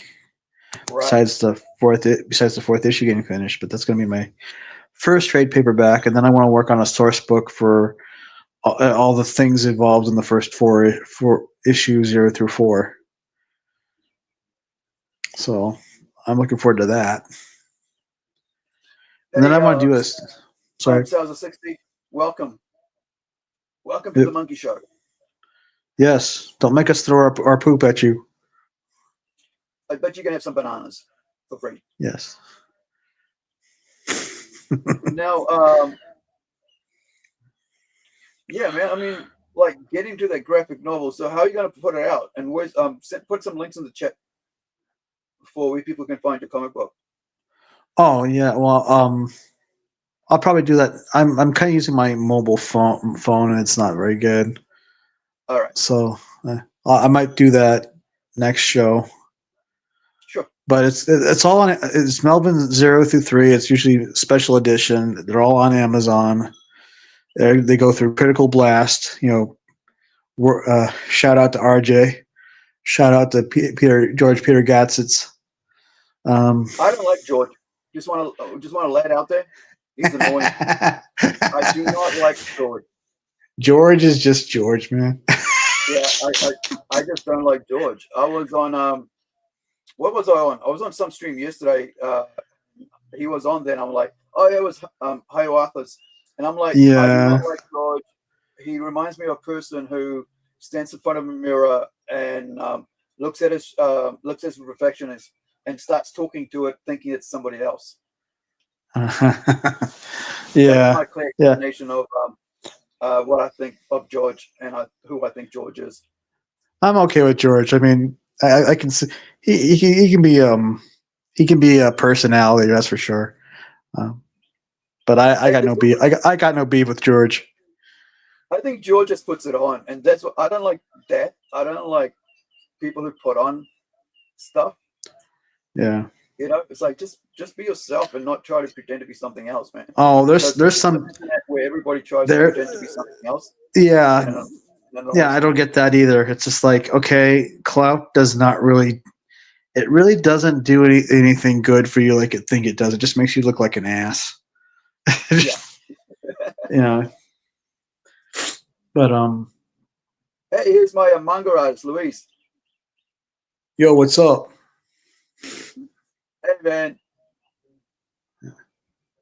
Wait, no, not my manga artist. Apologies, my Howler comic artist, Darn it. Oh, well, that's still what's up. Yeah. Let me show you guys. Oh, that's what I was talking about. One of the other comics we're putting out. So let me just bring this up to show you guys. Howler. Howler. Yeah. I'm gonna be doing a lot of ash cans next year too. Right. I was gonna do them like they're gonna be available for when I do an in-store book thing, but they're gonna be things that are eventually gonna be. My business partner, we're gonna be working on his. He's got a book called Nitro Rider. He'll finally be starting to put out books, which is so I'm kind of helping him with that because where he's from, he doesn't have the resources all the time. So I'm gonna try to help him with that. Okay, where are you? Final color pages. These ones here.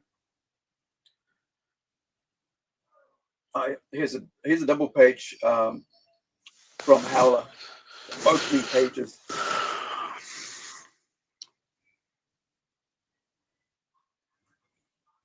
Look at that. There we go. Oh yeah, I remember that page. I remember that page.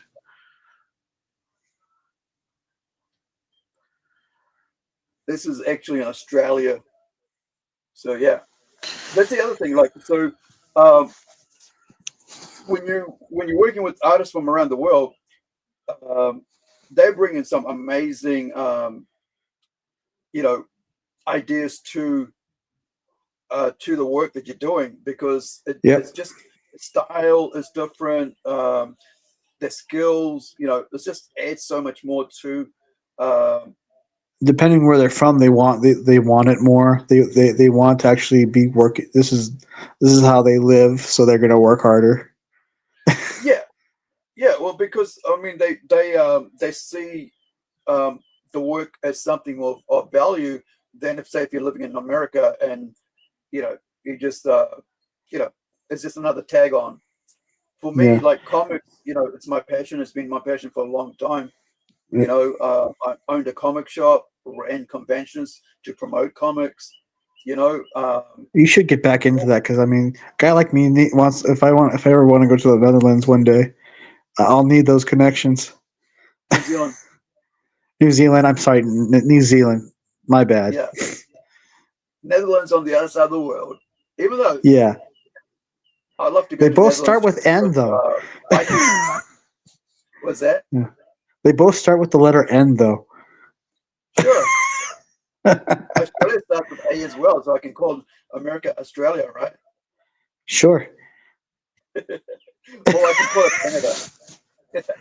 Oh snap! Yeah. That's a lot embarrassing. of people, like when they confuse us for Australia, we get pissed off because they might be our cousins, but they're not us. Yeah, my apologies.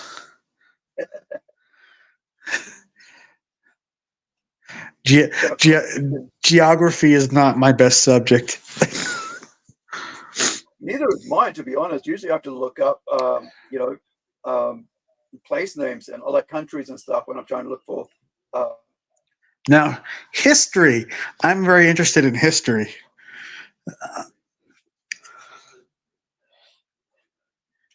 With all the talk of the Far East, I was watching this. There's a video on YouTube, and since it was October, Halloween's coming up, but I came across this video about the city that was devoured.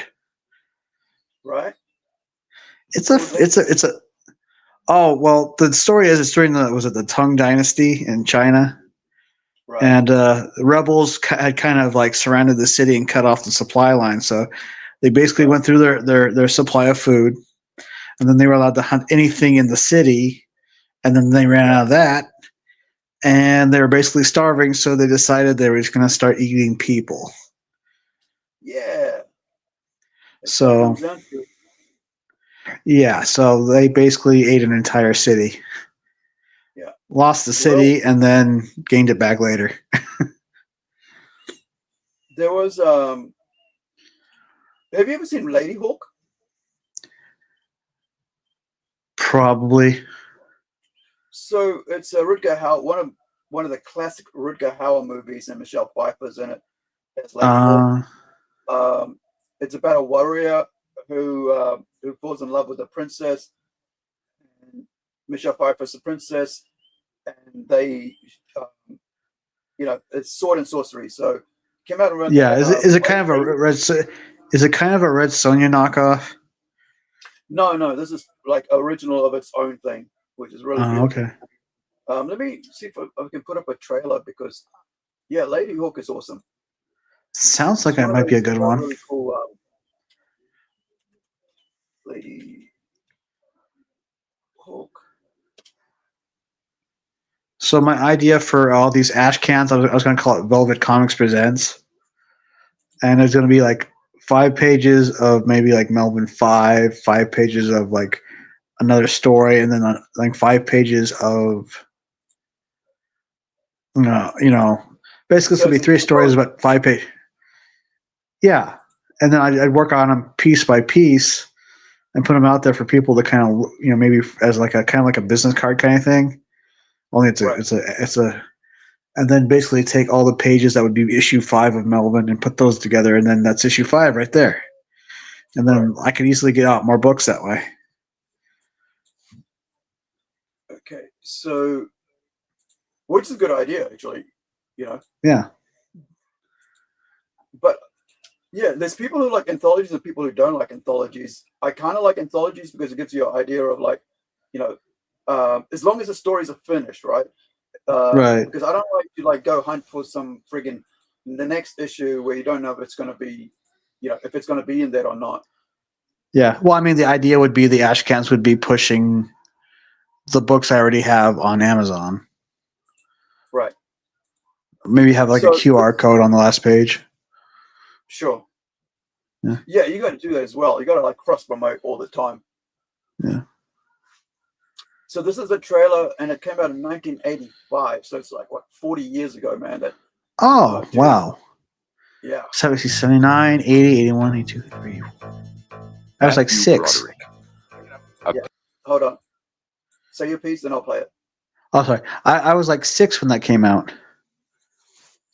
Yeah, I would be about 12. Yeah. Matthew Broderick, a pickpocket who thought that anything was better than prison. Little did he know what he'd escaped from wasn't half as strange or frightening as what he'd stumbled into. I do not believe what I believe, Lord. These are magical, unexplainable matters, and I beg you not to make me a part of them. The knight who had saved him wanted only 2 things: to free his lover and to take his revenge. I have waited almost 2 years for a sign from God. Sir, the truth is I talk to God all the time. And no offense, but he never mentioned you. The pickpocket was the key to his plan. But would you send a thief to guard your treasure?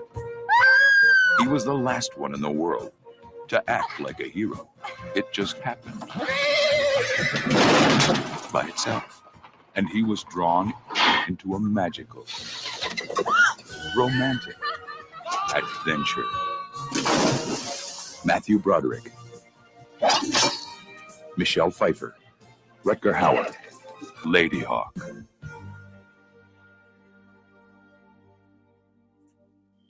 I think I've watched every single Rutger That looks like Hauer. it's been a good one. Oh, dude, it's brilliant. You got to watch it. Seriously. I'm going to have to. Yeah, Rutger Hauer is amazing in it, and Michelle Pfeiffer is like princess, right? It's just like amazing. That's kind of like a lost gem right there of a film. Yeah, it was just one of a one, right? There was no sequels, no nothing. It was just beautiful, self-contained story that needed nothing else afterwards. Sometimes that's all you need. Sometimes that's all right. Sometimes that's just a bit of all right. Yeah. This is when they used to make good movies in the 80s. I believe somebody once said that they still make good stuff. You just have to go looking for it. Yeah. You know, people are generally lazy. They want things to be handed to them. Like, no, if you want to find something good these days, you got to go looking for it. Right. But then again, people complain about movies without seeing them, which is why they're all complaining about the Predator Badlands movie, and like I haven't seen it yet, so I have no opinion. Yeah. It makes no sense to complain about a movie when you haven't seen it yet.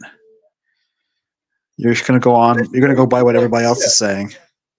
Yeah, you don't necessarily go off. I mean, you can, but like I think if you keep going off everybody else's opinion about something, you're not gonna you know enjoy it anyway. Because I tend to like watch movies way after it's all the hype's gone, and way after Right. everybody's opinions of it's gone.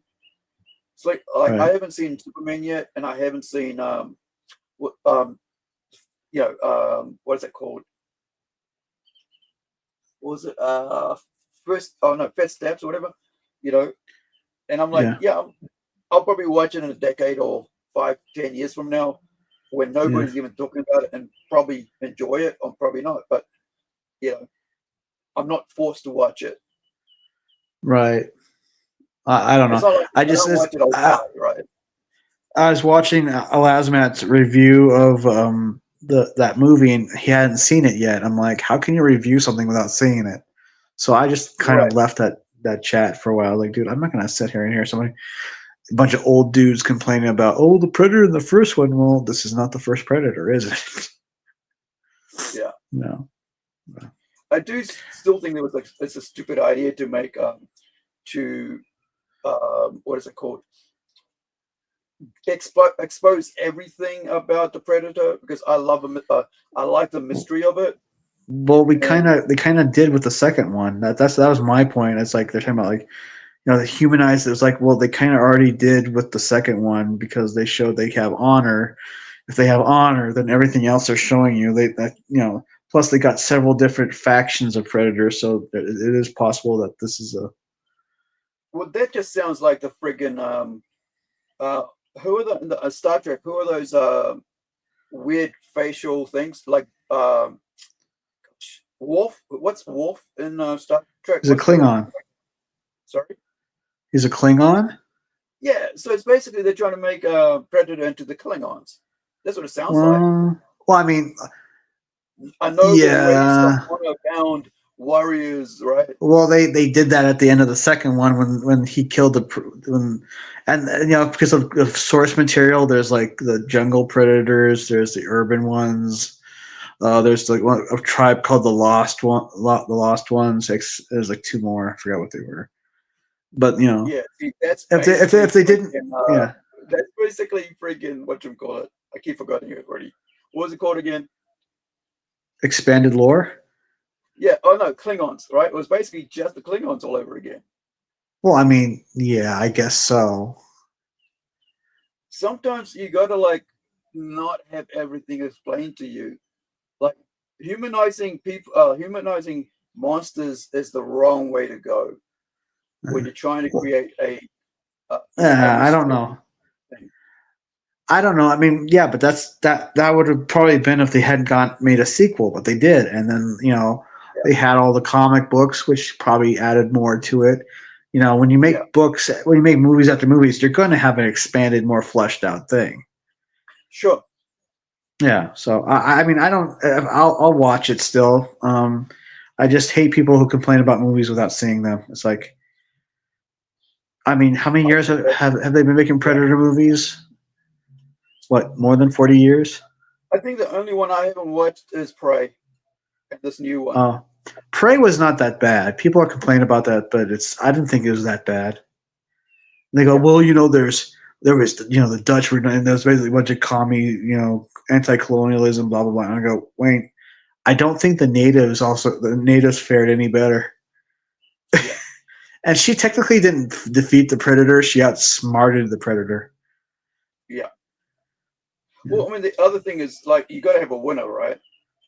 Right. A great twist would be. Sorry.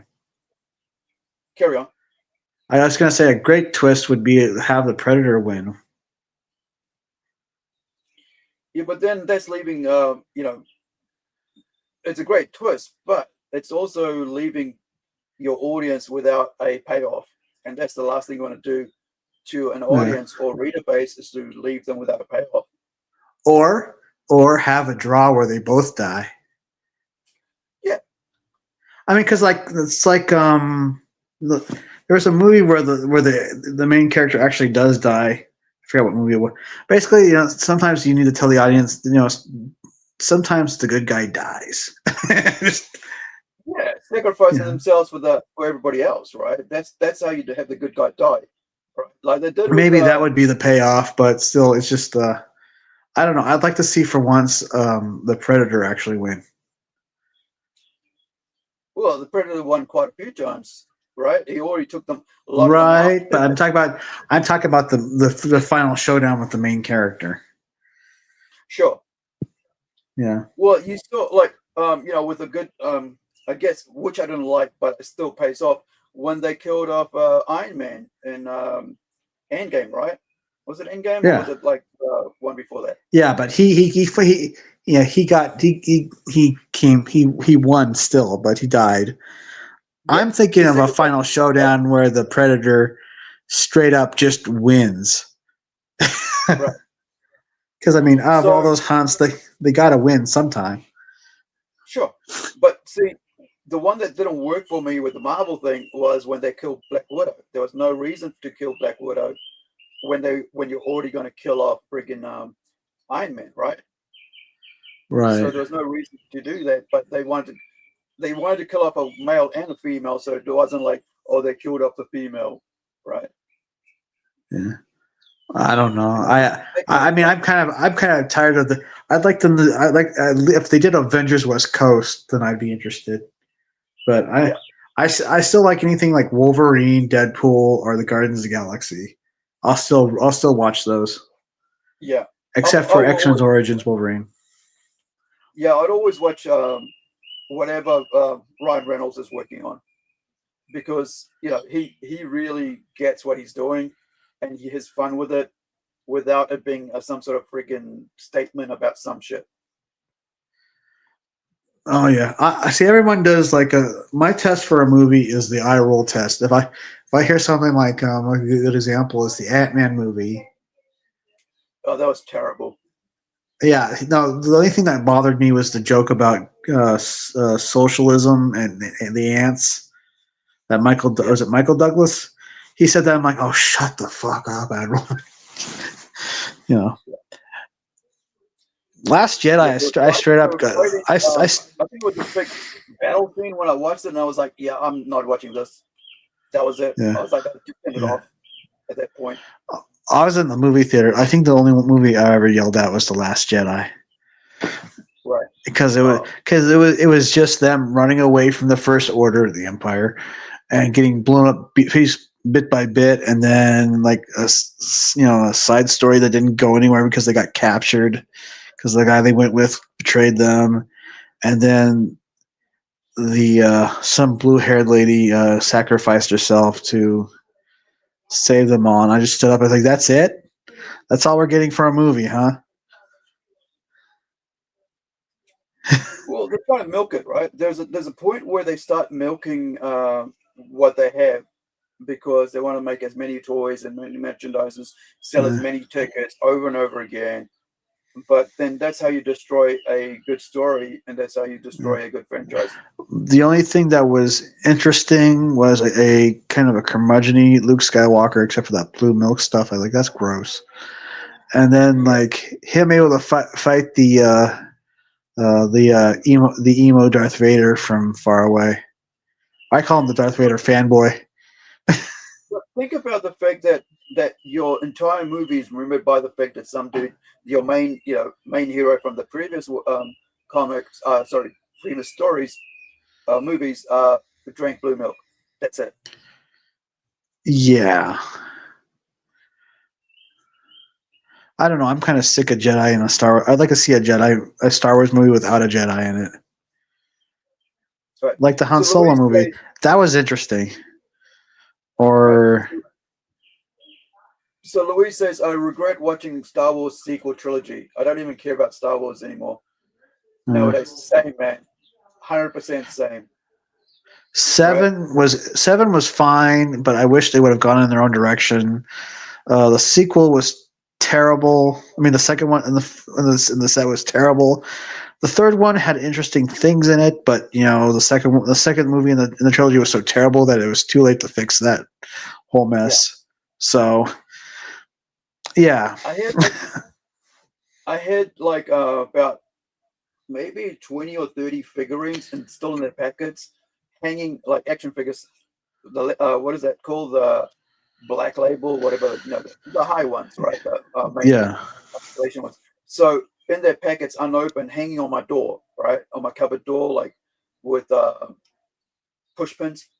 And so once that I realized what it was, I was like, I lost everything, all interest in it, and I put it away in the cupboard. I was like, I don't want to see those toys anymore on the wall. And I had this whole Star Wars area on the shelf where there's some of it still there, like the limited edition Trivia Pursuit.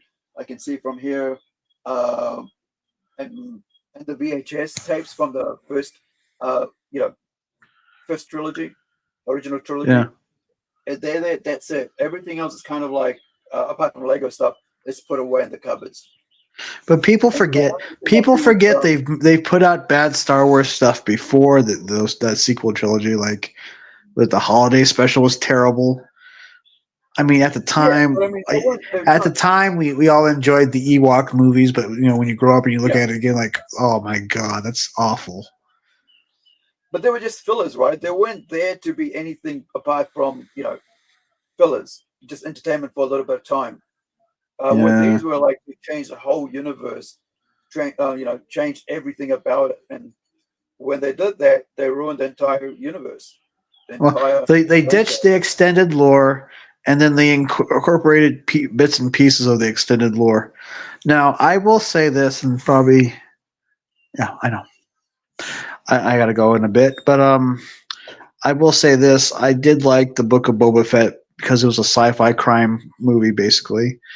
And I did like the Mandalorian, but everything else was meh. Yeah, I think Book of Boba Fett might have been the last one I watched, and Mandalorian, I think, and that was it. After that, I was like, yeah, this is just going nowhere. Yeah, I did like the very last episode of the Book of Boba Fett. His right hand lady went and pretty much cleared house of all the people that stabbed him in the back. She a bad bitch. But yeah, I'm gonna have to go. So all right, dude, cheers for hanging out. Yep. See you later. All right, catch you. So Louis says that Mandalorian first and second season fooled me by thinking Star Wars was back, but it wasn't, unfortunately. Yeah, same. So I was getting into it, and I was like, oh, yeah. And then I was like, oh, okay. No, I'm out. This sucks. But yeah, so I've been like, I collect a lot of Legos, Lego sets and stuff. So I've got like the Mandalorian, Khazarian run or something run. I can't remember what the bloody name of it is. I always forget, but it's just sitting there in a container in a big, huge, we have them like a clip top kitchenware 20 by 30 container size with the whole set just in pieces waiting for me to build it up, because that's how I bought it off on an online auction. And then I've got like quite a few because that's all I buy now. If that has to do with Star Wars, is just Lego pieces and stuff, because you can put it apart, put it together, have it showing up there. But I just went from like collecting action figures and what have you, merchandise, just to Legos, or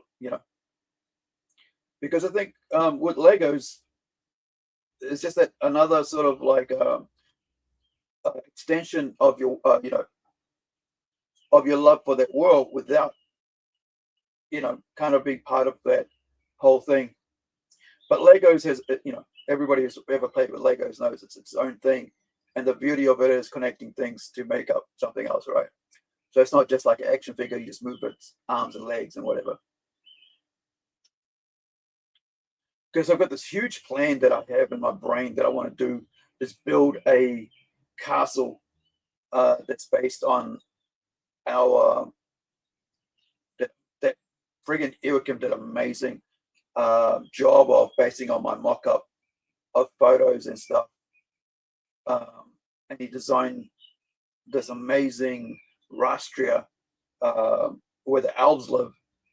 Let me show you the castle. And I'm like, I want to make that castle into a Lego set. And then, maybe have that sitting on my, where is it? On my table when I go to promote, and sell our comic, Zealandia comics.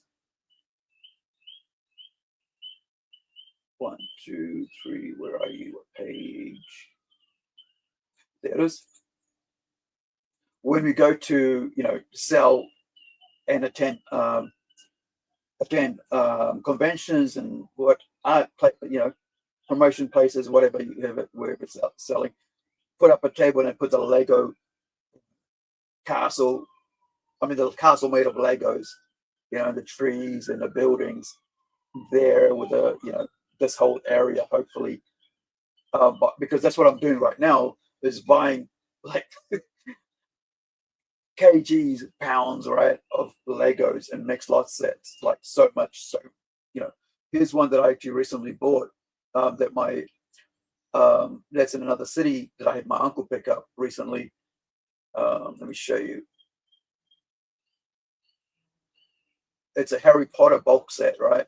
So I picked this up as part of a mixed lot set. Where are you? There we go. So there's two Harry Potter castles, right? That's in this pack. It cost me about $20 New Zealand.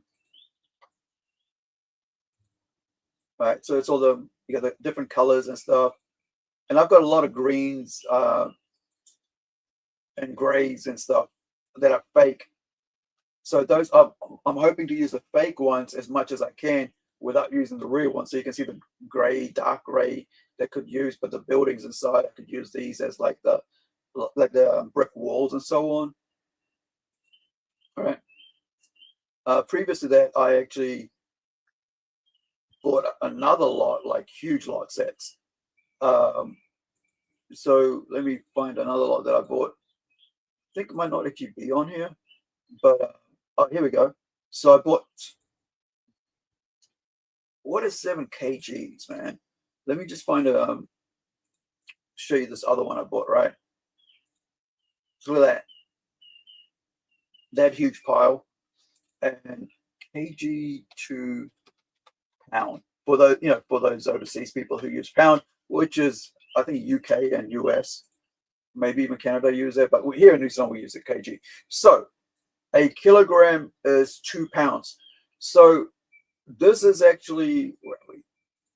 This is 7 point.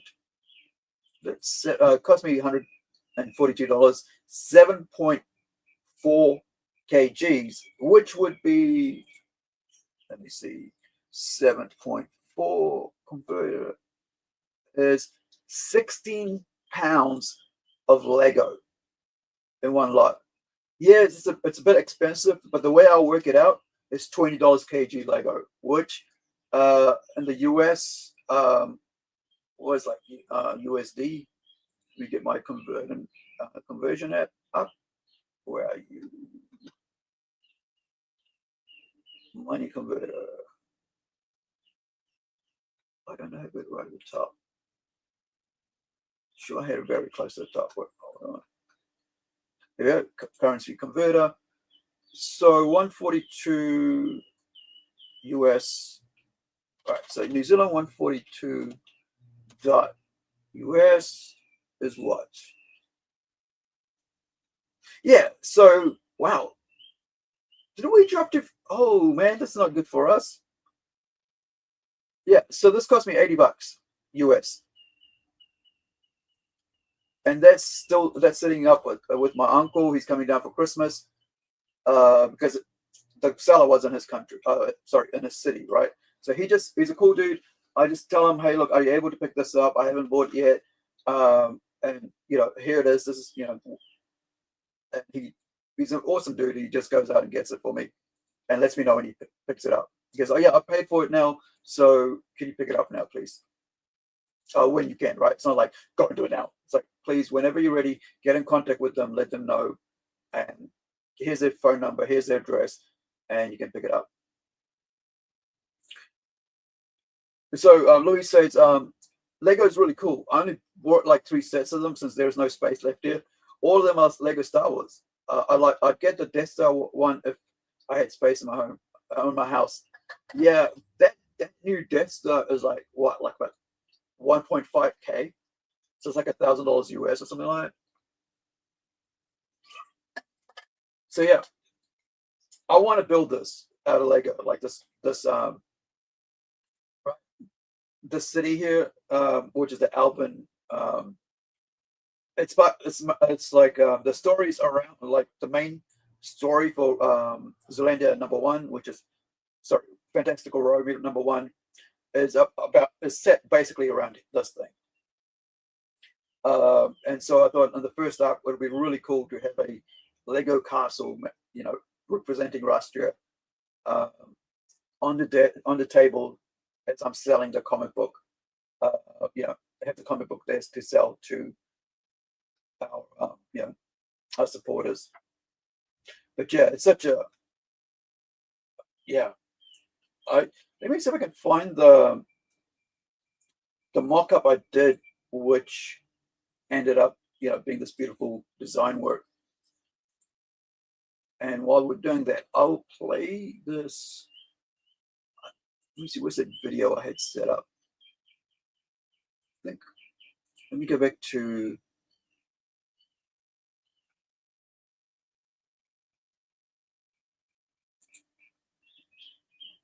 hold on, if I can find this.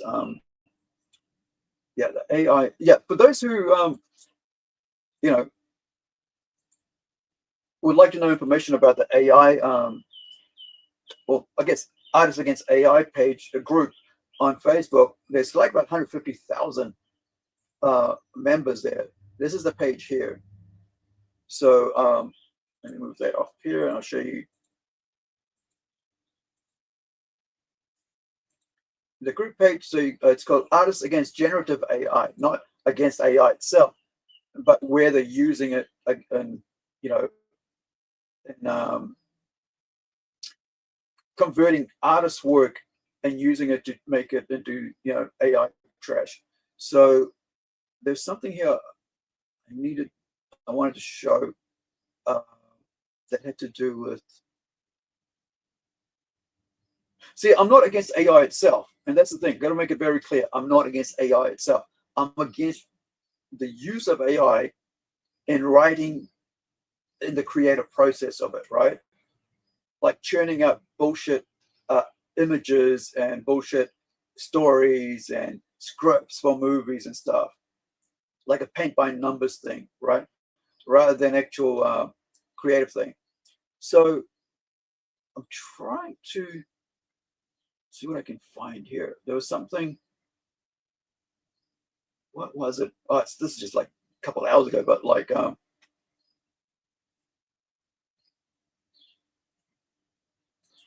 it.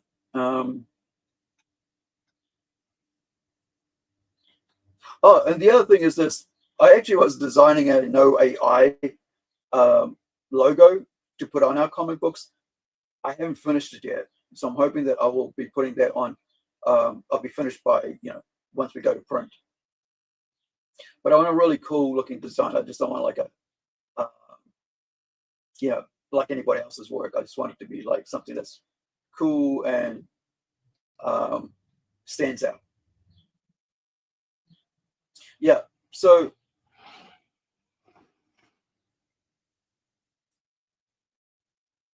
Is it this one? Yeah. So now the worst thing is that like now comic book groups, right? Pages where where comic book creators like myself and writers and letterers and so on are going on to like promote their work, to show people, hey, showcase their work, say, hey man, this is what I've been working on, this is what we got coming up. We'd love for you to support us. Please share and like, and share the link around so people can find us. But now you find that people are just turning those group pages, which only like a year ago was all comic book creators, now is just friggin' AI. Not just AI, but AI people are jumping on there to say, oh look what I did. Look, this is my this is my my artwork. And then you go, well, wait, that's AI. Why are these groups now allowing AI on these actual creatives, human created sites? And the thing is that you don't know it's that until you put it through an AI recognition thing. So usually I just go, hey Grok, is this AI? And it would tell me. So I use Grok and ChatGPT as a tool, which AI is supposed to be, right? But it seems that now it's, people kind of like think that's, well, we won't use that as a tool, we'll use it to help us become, what is it called? As a cheat.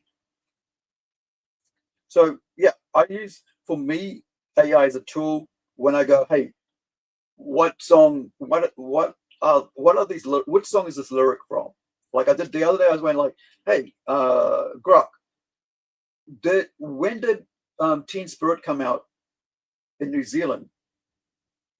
And did Jane's Addiction stop, or Being Caught Stealing came out before that?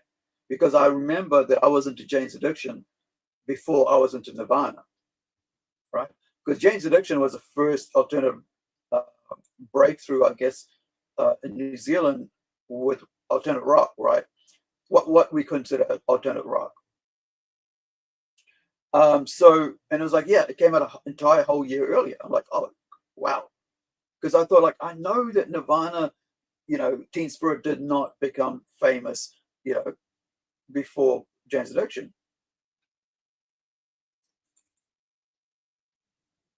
Now, and that's what you're supposed to use it for, right? As a tool to help you, and not cheat your way through life. And the other thing was, they said that there was like a whole lot of students were like failing because they, the other day, the internet went down, and so all these kids couldn't do their friggin' exams because ChatGPT couldn't provide them the answers to the tests. It shows you that not only are we already like in a state where there's a lot of people not educated, like they're going to university, dude. There was an actual, what's called a research done where they found out that a lot of students at university didn't know how to read or write, right?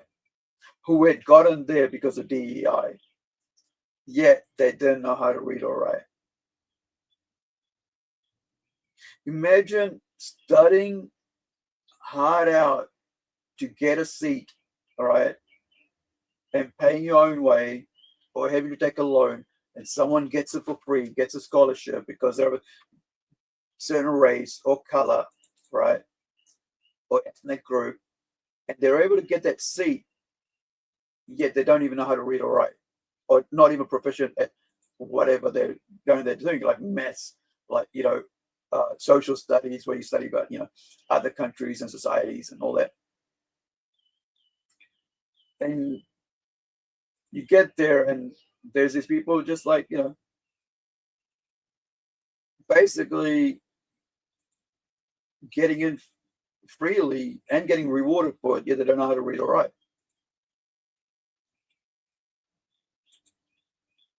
And then the people who actually did do the work and got there, of the same race or same color, right, ethnicity, and they are now, and this is how it works with what I'm trying to say with AI, is that they are the good, hardworking people are seen as trashy as the cheaters who don't know how to read or write, right? Who are there. So it's like AI shows up with their artwork and goes, "Oh, we're just as good as you," and then people are going, "Yeah, well, now that you're using AI, like that, when we're showing that one with this, where do we go? With those two, so-called well-known New Zealand writers, right? Who now, because they used AI for their, literature, for their books, they are now recognized as someone who uses AI, so they are tainted forever.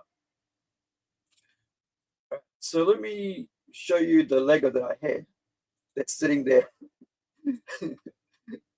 because I haven't built it. So this is the Castle Run, right? It's around about $200 if you buy it.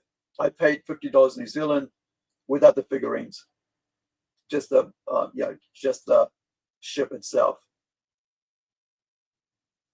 which is around about $30, $25 actually right now in the US. It's a retired figure, a set, and so I haven't built it. It's just sits there, and I'm hoping that next year I have some time when I've got these 4 issues out. I can actually take a week off and just sit here and just play with the Legos. Now, I remember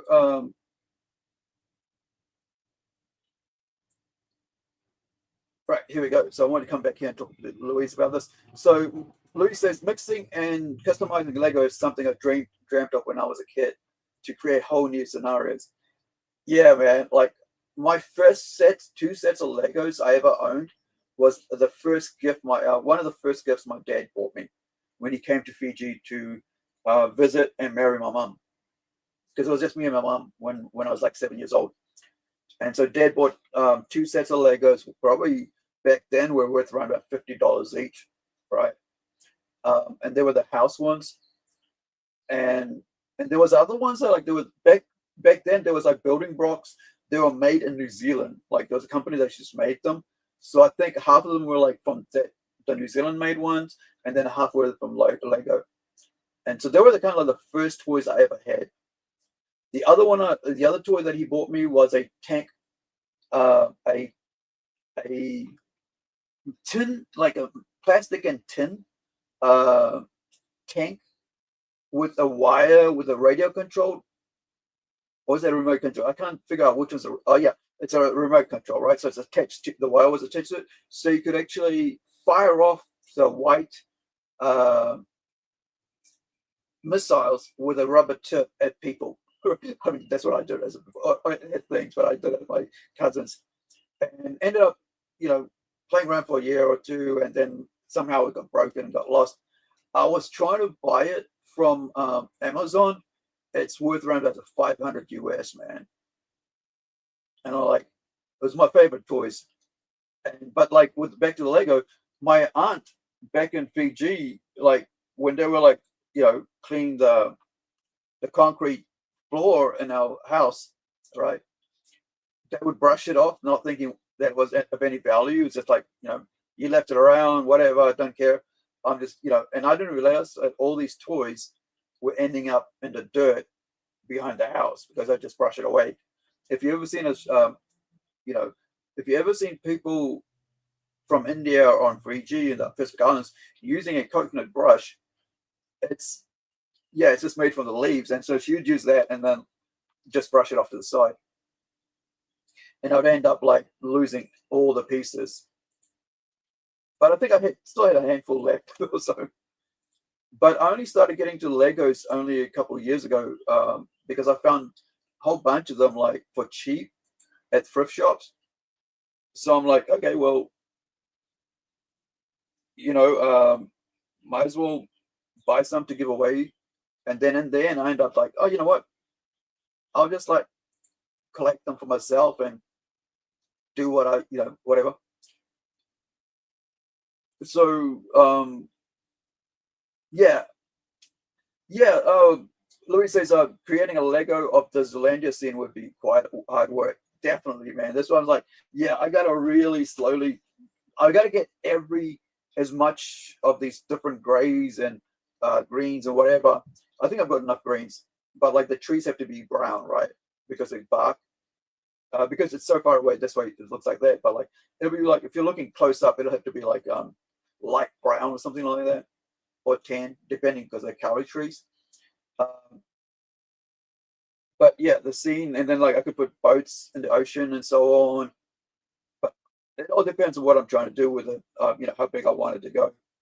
I have a table that I use, when I'm doing like podcasts with my face on the screen, which is in front of the toys shelves.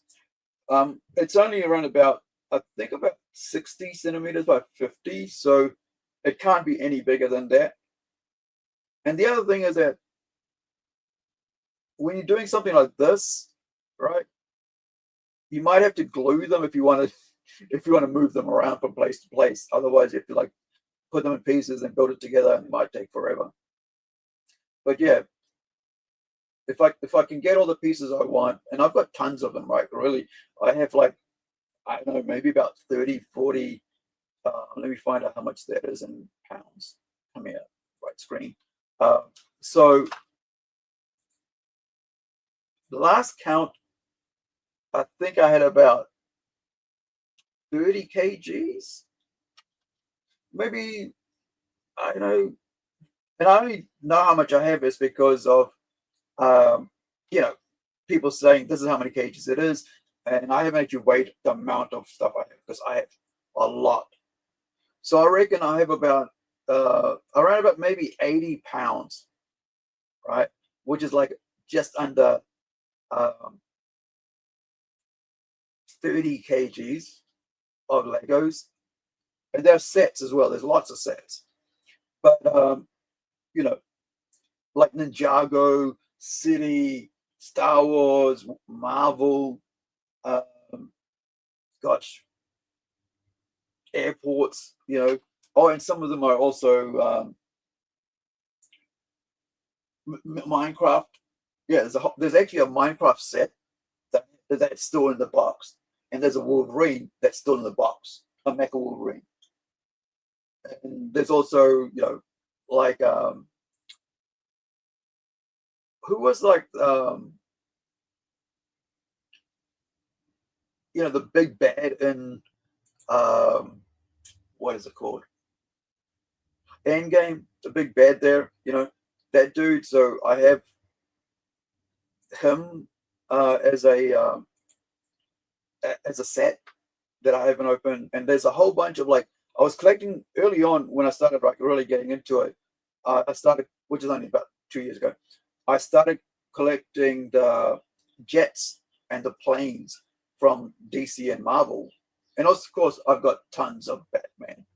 All right, I have the Bat Cave, lots of Batmobiles and stuff like that.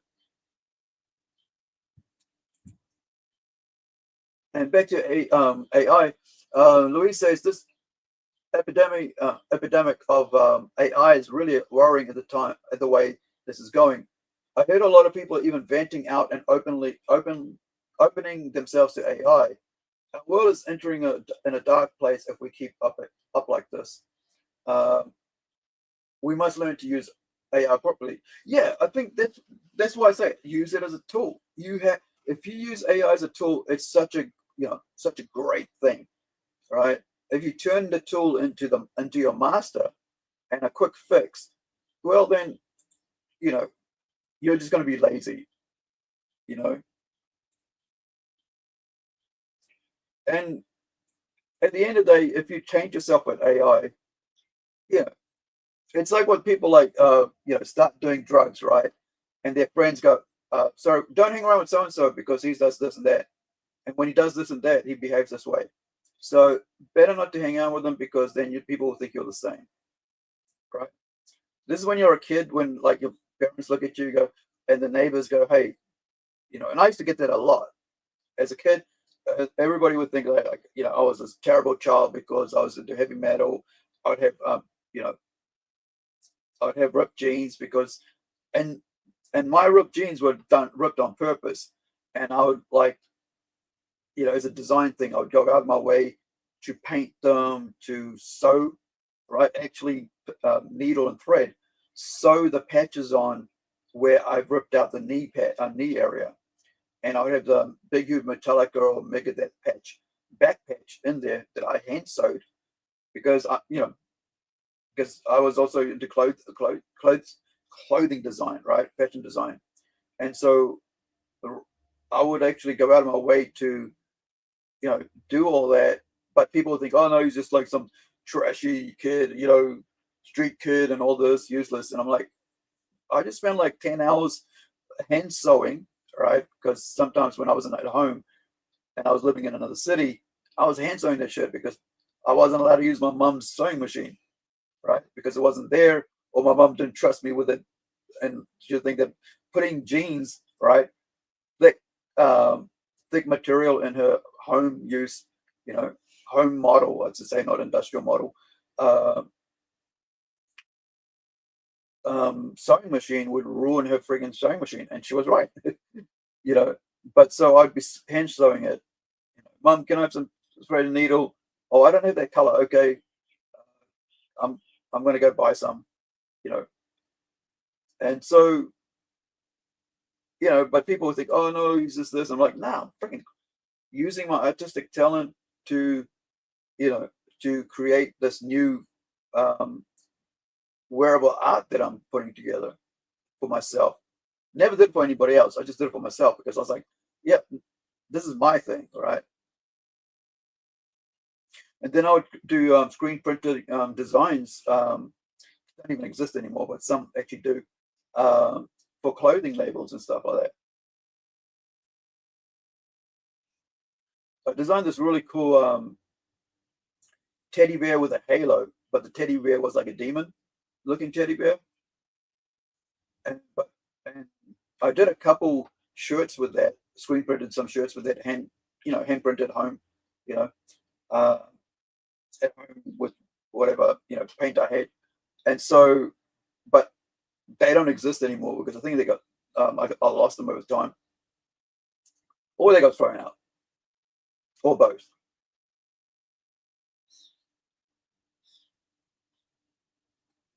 And that's the thing about being creative, right? So if you're creative, when you're creative, and if you're creative, wait, why? I'm missing something here. I'm not able to flip it. What did I lose here?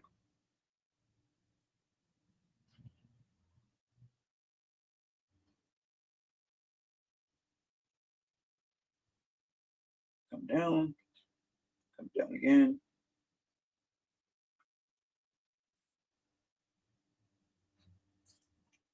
Usually I'm like about, usually I'm about able to turn this whole thing sideways or something. But anyway, I'll leave it for later. I'll figure it out if I reset something, which I do sometimes by mistake. As I have this once, I have a window where I have, where basically there's like a canvas, a workspace, and it'll just go, this one, or mine first, right? It's because if I so it sets up and looks like the way I want it to set up, so it's easier to think. But I don't know, is it this? Did I just? Yeah, there we go. Sorry, I was trying to figure out this one. It's like, no, I got the wrong one here. So we're looking at the wrong thing. So 0, 0 will get me. Perfect. Oh, no, we're still in the hair. Get this hair right. Yeah.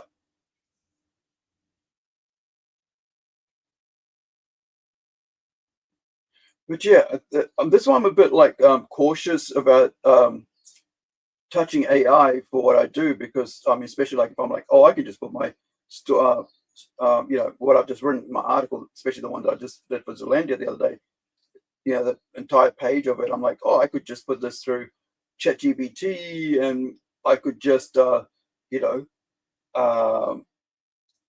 go over my grammar and my spelling and make sure it's all reads right. I'm like, no, that's what I've got my artist for, right?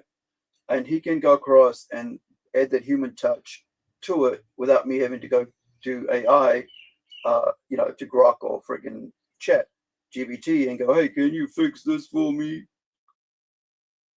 Right. So it's like I don't even want to be even use that to correct my friggin' speech and how I write my essays or whatever I'm trying to do. Even though it could probably make it sound better, but that defeats the purpose of having humans work with work on my work and myself work on it and say, yeah, I'm not gonna use because this is my creative outlet, right? This is my my passion, my thing, what gets me up in the morning, right? Because otherwise I could just lie in bed all day and just watch YouTube and not do a thing and I'll be fine.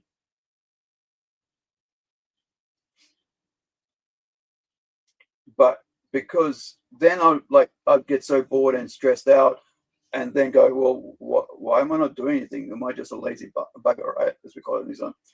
Just sitting on my ass doing nothing when I could be doing something creative like this. And the other thing about creativity is when you're doing stuff like this, it's actually good for you mentally, right? That's why psychologists and all those weird, not weird people, therapists and all that tell you to do something creative. Pick up a pen, do some writing, do some painting, go join a group, right? To get out of your head, because whenever you're in your head for too long, you start becoming negative and become judgmental of others or yourself. And so you're always constantly thinking about, oh, they're better than me, or why am I not that like that, right? That sort of talk, or I suck at everything, and so you become very negative. But if you start, working out on yourself, working on your work, trying to get better, and even, whatever skill you have, like my skill is writing, right, and design. I couldn't draw a face, a proper face that was asymmetrical, right? Symmetrical, I should say. Everything was in its proper place. I could, but it would take me forever. However, when I was younger, before I had my accident, I could do all that. But because of years, I should say decades of not doing it, I've lost the hand-eye coordination, and just because I stopped, doing it all the time, I kind of lost the ability to be able to do that. But, like they say, practice makes perfect. So when you stop practicing, well, you lose it as well. I know some people who their brain can pick it up like decades later. With me, it was like, well, it's going to take way more time. There's no point. Just get some artists to do it, because they're better at it. That's what their skill is, and get them and to make the things come to life, which I'm really not good at. And that's why I think. And the other thing here is that people don't understand is that when you're working with a human artist, the amount of creativity that comes into you working with someone else on a work like a comic book or a movie is that their skills also come into play, right? Their ideas, their insight and their experiences come into play, where the characters you think should be a certain way, or where the art it should be a certain way or have a certain look, can change because you have a different voice working with you, and the skill and that they bring into it, and their personal experiences become so much better. And this is what AI people don't understand when it comes to art. Even when people are writing friggin' using AI for movie scripts or books, AI doesn't understand human nuances, right? Maybe someday it will, but right now it doesn't.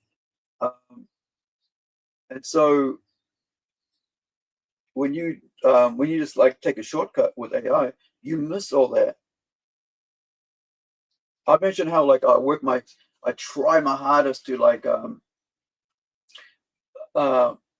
try to write in a way that the reader connects with my characters, right?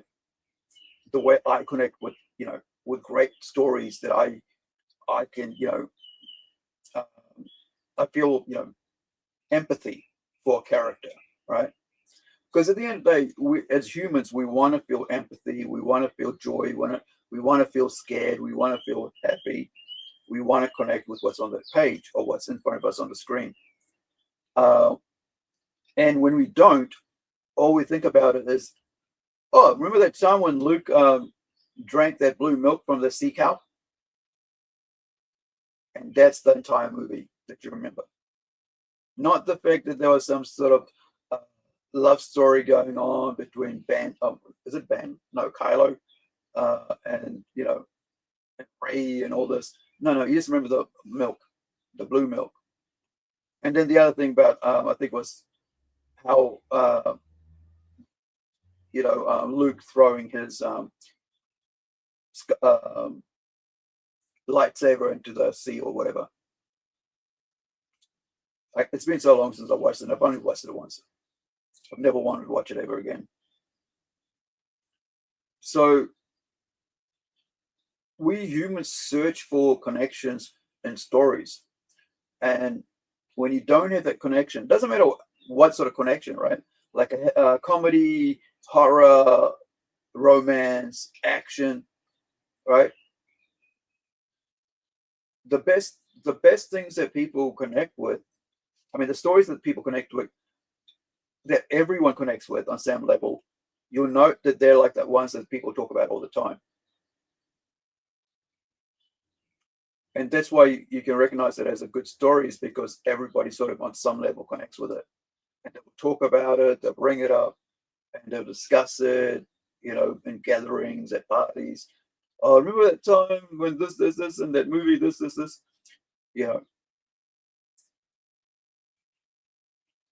And that's what's a good story does, right?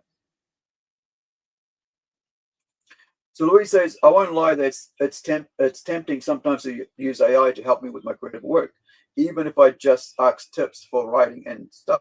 But I'm always worried about data stealing from wherever I share.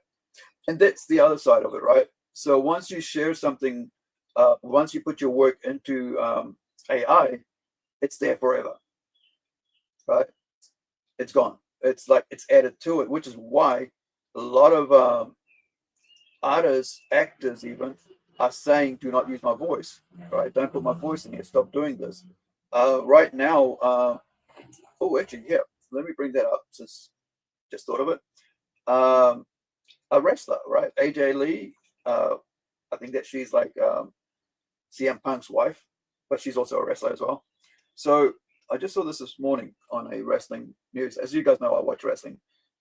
I just haven't this week because I've been busy, but I watch AEW like religiously. Even if I miss a week, I go back and watch it. Make sure that I watched, Dynamite, Collision, and also ROH.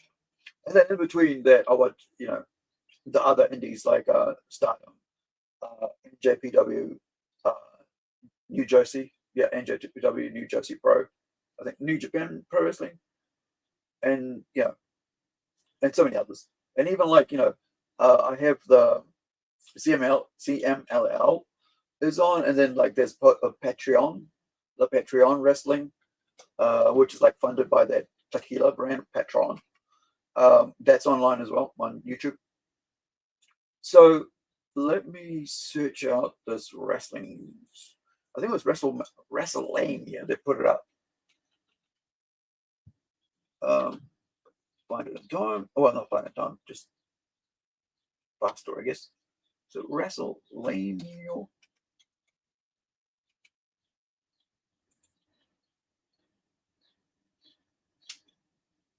Yeah, here it is. So fans go too far. So this is, let me bring it up. Right. And here's the thing, that this thing is happened in Korea, and they actually started, they put a law in place that you can't do this in Korea now, South Korea, right? So That's the one. Next up, AJ Lee demands a creepy fan to stop. Now, AI is getting out of hand in the pro wrestling space, as one bizarre fan has decided to use AI to produce an image of AJ Lee kissing him. This creepy post was called out by fans, and AJ herself has taken to X to ask the fan to delete it. This is inappropriate and it's harassment. Please delete. Now, as things stand, the post is still live and the fan hasn't deleted the post despite the community note underneath confirming that this is AI. Weirdly, countless fans have stated that they have reported the post to X, but it is yet to be taken down. This type of behavior isn't okay, and we're seeing time and time again fans pushing things too far and not respecting pro wrestlers in any way, shape, or form. There was even a fan waiting right outside of CM Punk and AJ Lee's hotel, with Punk even turning around and giving the fan a pretty dirty look. Next up, a former star blasts WWE. A former WWE star, David Otunga, recently appeared on the Ariel Helwani show, and the So former that's that, right? So, I mean, what was the whole point of them? Like, it's very it's very creepy when people do that. It's like, you know, what is that called? That shipping, right? Shipping your friggin' you know, you're as a fan, you're shipping the characters together. I mean, like, a lot of like one of the things that really put me off by comic books was like when they're shipping, you know, characters and situations like that they had like that not even, you know, belong there. But in mainstream comics and Marvel, they put Cyclops, Jean Grey, and Wolverine in a threesome on the moon. I'm like, are you guys like really? Is this your freaking fetish? Is this, you know, is this your, you know, is this how you see, you know, writing a story this way is what gets you off, right? And this is what, you know, this is what I mean. What I call by self-insertion and shipping. I mean, like, really, is that how you want to tell a story about superheroes? Now, Louis says, where are we? That's true about the nuances. I tested ChatGPT about crafting a dialogue exchange between characters, and AI doesn't understand the nuances, layers, and subtext of human conversations. No, the dialogue I made with AI was was purely a test, and I didn't use it anywhere since the result was lame. Yeah, so when AI first came out, I was like, okay, let's see what this thing does, and how it's going to do things when I, you know, especially for a writer and stories and storytelling. And I was like, I put a short story through, and I thought, okay, this is what it is. This is what I'm writing. This is how it is. And because I want to test it and see what's going on, right? And what I found was it just did what I was taught at school, at film school. Nothing else, nothing more. It just sped out the same beats in script writing, right? Man, on that screen looks really dark, and on my screen on Cintiq, it's like really, really light, like really light. So that's weird. Like she's pale on my screen, but here she looks tan. So on your guys' screen. So maybe it's my setting for either my Cintiq or my brightness on my TV monitor, because I'm using a 43-inch TV monitor to stream. I mean, where I'm like looking at, right? But the Cintiq is on my lap. So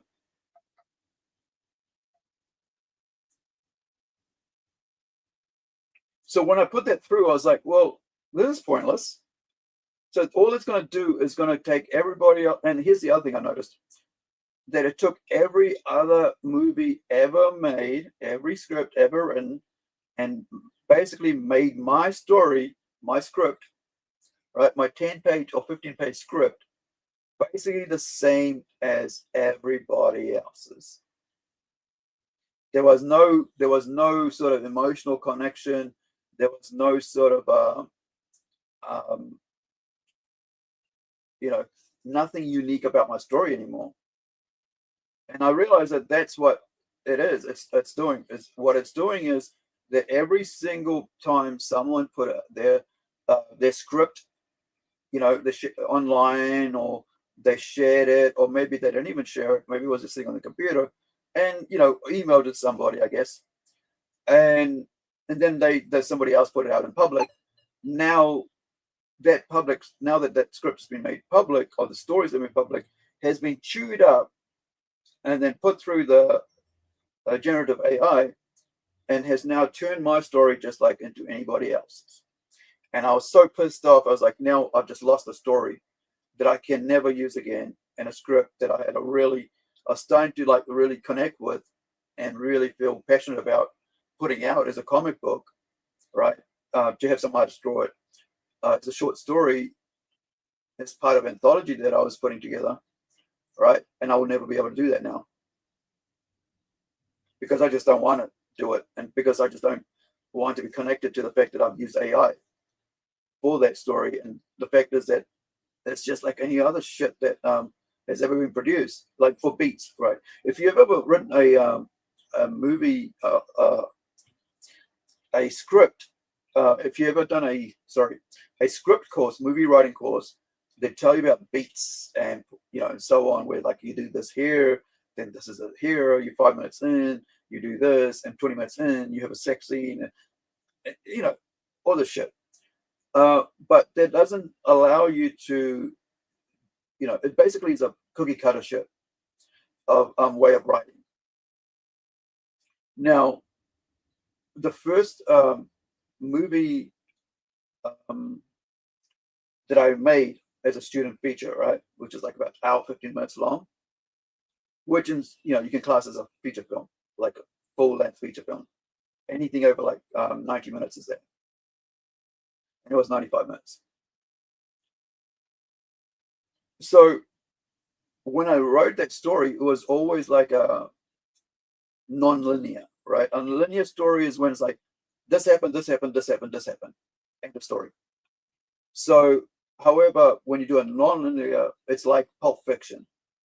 And I grew up in Fiji watching movies as a child, watching non-linear films.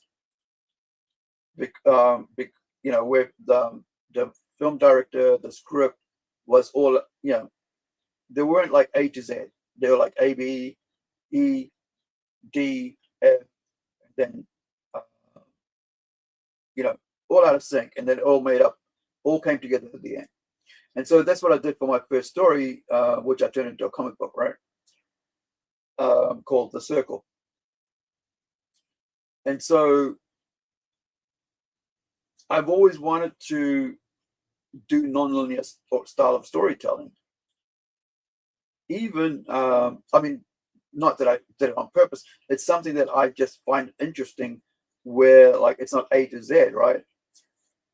And so it makes it sort of like makes your reader think while they're watching, the story, to say, oh, okay, wow, okay, so this happened then, and then this happens then. Oh, I see how that connects now. Yeah, I get it. It's like a puzzle, right? And so that gives people, a bit more interest in your story. Louis has got to go. So thanks for hanging out, Louis. Sorry if you've already left. I just saw it there. It's almost midnight in Brazil. Yeah, it's 3:33 here in New Zealand. So I've been streaming. Oh, well, almost 3 hours. Dang. Yeah, I kind of like, sometimes I feel like this is, I've been streaming for so long. And then sometimes I feel like, man, I haven't been streaming for long at all. And that's probably because I had Tim on earlier, right? And I haven't even finished this page since I've been talking all this time. I'm close to it, but not fully finished. But that's the other thing, is that when you're like live streaming and talking, you don't get much work done. Because, as I mentioned earlier, your brain's like trying to do 2-3 things at, multitask, do 2-3 things at the same time. And so you're not able to concentrate on the one thing. But this is fun. And so like, that's why I don't, and the other thing is because, I like to spend a lot of time working. That's why I don't stream a lot. And I got to pick and choose the time I stream, so that like, I actually am in the mood to stream. And not only that, I have the energy to do it as well. Because as you guys know, I'm 27 in pain because of my various concussions, back injuries and neck injuries. So usually, I wake up and I've got to wait for the pain meds to kick in, and then if I feel okay to stream, then I go, okay, I'm ready now. So that's why you see there's like an hour notice or a 30-minute notice because of that. And even if I plan like weeks and weeks ahead, I still change them because of that.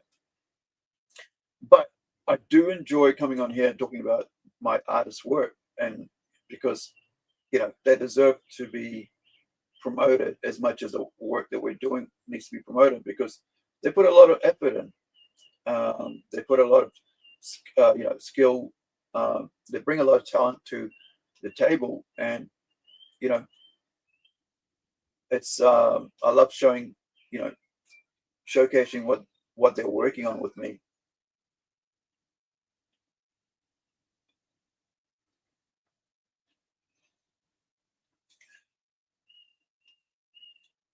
Like this is like first issue of the one we work on here is first issue of Templeton, #1. I guess that's what it's called first. It's a 6-issue comic book. All cover A's are interconnecting, so all 6 cover A's make up a single image. Art piece, whatever, they all connect. Each one has a different different character on it, but they're all interlocked into one single image. So, but you don't pay any premium prices for that. That's been my main thing from the start for this, was that if you support us, your first cover will be interlocking with all the other first covers. That way it's your regular standard price. It's not anything more expensive. And of course there'll be other, variant covers, but this is going to be that special cover where you don't have to pay extra, right? $20, $30, $40 for a cover to be able to get an interconnecting cover. All you got to do is buy cover A for every issue that we put out, and hopefully 6 months after we put this out, right, issue 2 will be coming out. I think that's me done on this page. Oh, here we go. There's some little bits here. I really don't want to see like little spots of white because it's going to muddy up the print version, and I don't want that. I don't want my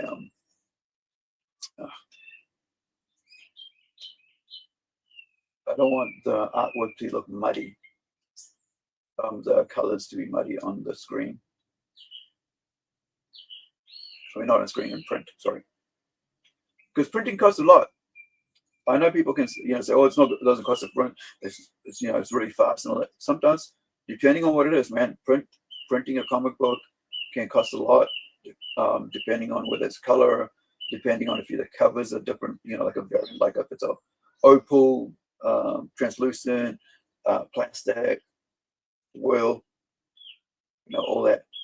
So it can go up in price because they have minimums. So if one person just bought one and nobody else bought any other issues, right? Any other covers, it can get expensive. You can end up like getting at all your covers, but then you can end up with nothing in your pocket. Been through that. so I'm talking from experience on that one.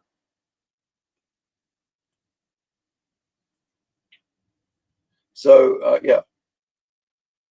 So please do, if you can do one thing for me today, it's to support us, is go to Kickstarter and look up link on that, links in the chat, and of course go to that link on Kickstarter and just follow us. That's all. What that'll do for us is be able to, when we put up a notification saying, hey, we're going live now, our campaign's about to go this day, and so on. So you get notified about that, and that'll help us. Maybe if you don't even want to support us, you could actually share that out. I would really love that. Oops, need that to be brown. Probably a piece of material, of course. And trash here. Fabric, paper, cardboard. Oops. Yeah. Need to choose a color first before I go inside dropping in the colors. I think that's all. I got my wood right, I got my wall. Also, of course, we do have, you know, let me bring that link up. The tiny link that I had in the actual description for the chat, for the stream, for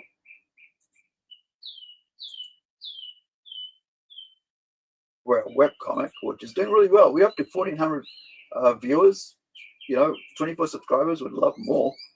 All right, as we head towards printing this out next year, we've got 1,407 so far on our manga. Right, so this is the link for it. I put a tiny link up rather than like the long-winded, webtoon link.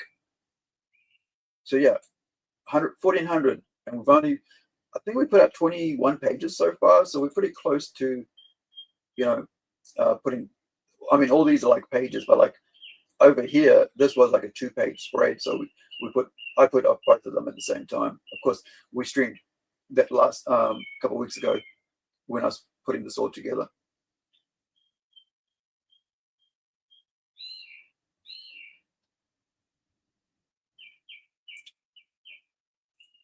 So yeah, really excited to think because I went and moved, there was one more person saw it or either somebody else saw it.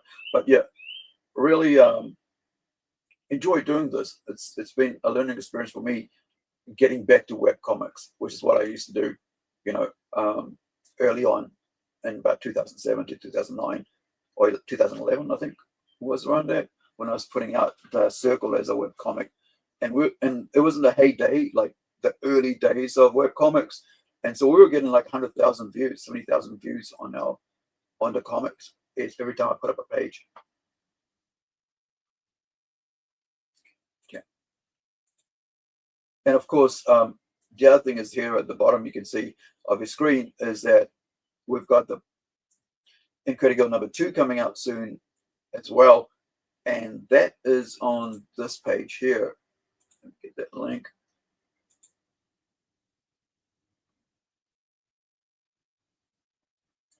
And you can read a bit about that there. Check somebody messaging. This is like, you can go to this page and you'll see the #1 issue, and you can see the artwork on there. Of course, we're going to be releasing #1 again. Hold on, I'm on the wrong page. Get rid of that.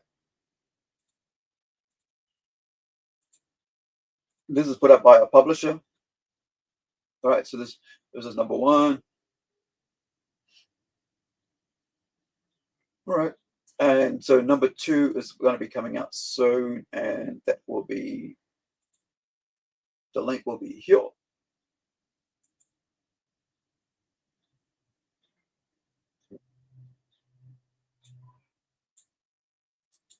I think this is the link for it when you go to it. Wrong tab clicked. Nope, again, wrong tab clicked. Okay.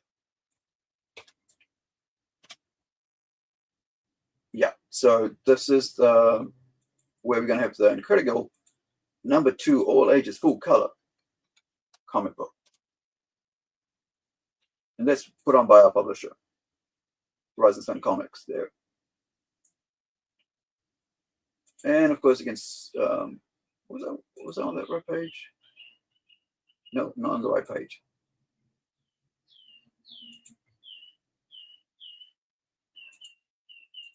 Move that. What page am I supposed to be on? Yeah, this one. So yeah, there you go. So Rising Sun Publishing is running that for us, and so Incredible will be on there. Yeah, and while I'm here, let me just do a promo for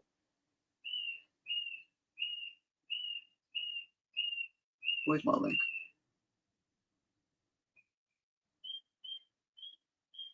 There we go. So you can also go to our publishers page. Let me get a tiny URL for that.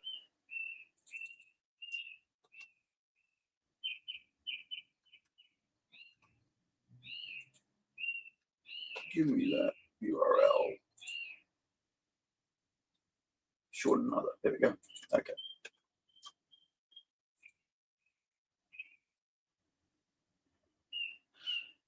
And once it does it, verify you are human. Well, so this is the link for our comics on the publishers page. There we go. There we go. Tiny URL, and this will bring you to the Ashcan version of Robot Nation, which we are putting out in full color soon.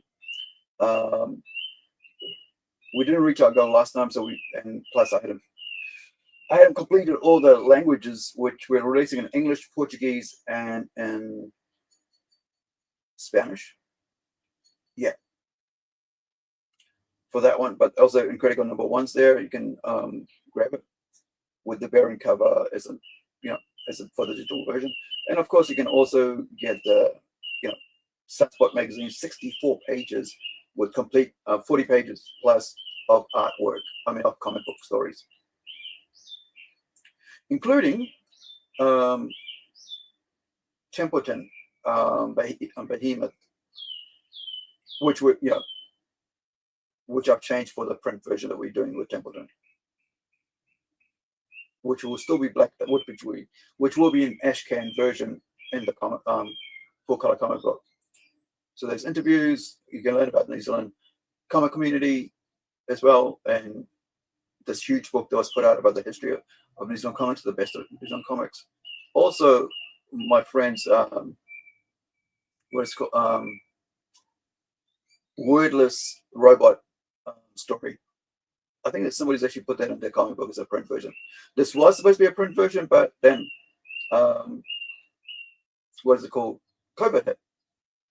However, this also includes, and so we just pulled it off the of Kickstarter and just went to digital for the and left it at digital. Maybe somewhere in the future we might put it out as a print, but there's no plans for it. It is 64 pages, plus includes an all ages 12-page full color comic book from Armadillo Justice, called Armadillo Justice. So let me get you the page there so you guys can check that out as well. This is a kids, all ages, but meant for kids. So yeah, it's pretty cool. Armadillos from outer space, kind of thing with ants, as the villains. I think it's ants are the villains. Yeah. But yeah, do check that out as well. It's, like people keep saying, there should be comics for kids, and there is. You just got to look for it, and go check this out. And Incredible, of course, like I said, is an all ages comic book, superhero comic book for kids. So yeah, so that'll be Incredible will be coming out at the same time we release all our other comics, so that you guys can save on freight by going, oh, I bought issue #1 and issue #2 from there. Can you please add it to this? And because I'm buying, Templeton or the other comics as well, and your manga. So can you just send it in one lot? And I'll be like, yeah, cool. Thank you for supporting us. And yes, you can also save money on freight costs. So what are you waiting for? All right, go check out our Kickstarter pages, share them out, help us out just by like and subscribing to our channel here. And wherever you are, have an awesome day and awesome week. And if I don't see you on the flip side, all the best. But we'll catch you next on the Monkey Show. See you soon. Ka kite anō. Thank you so much for hanging out with me today, guys. Really appreciate it. Thank you, Tim. Thank you, Louise. Thank you, everybody who's watching either on Facebook or on what do we call it? X. Thank you so much. Really appreciate it. It's always fun to have somebody in the stream, in the chat. Sorry, just talking and answer questions and so on, and having input, because I think the chat is really awesome. There's no point live streaming if you don't have a chat, and I really, nobody watching you. So I'm really grateful, and always grateful when people turn up. So thank you so much. Bye for now. Get down. Nope. Can't stay here anymore. I gotta get back. I think this was the spot. Oh Lord, I beseech thee, please return me to my old life. I swear I'll do anything. Like, literally anything. And I won't bother you again, so pretty please bring me back to life.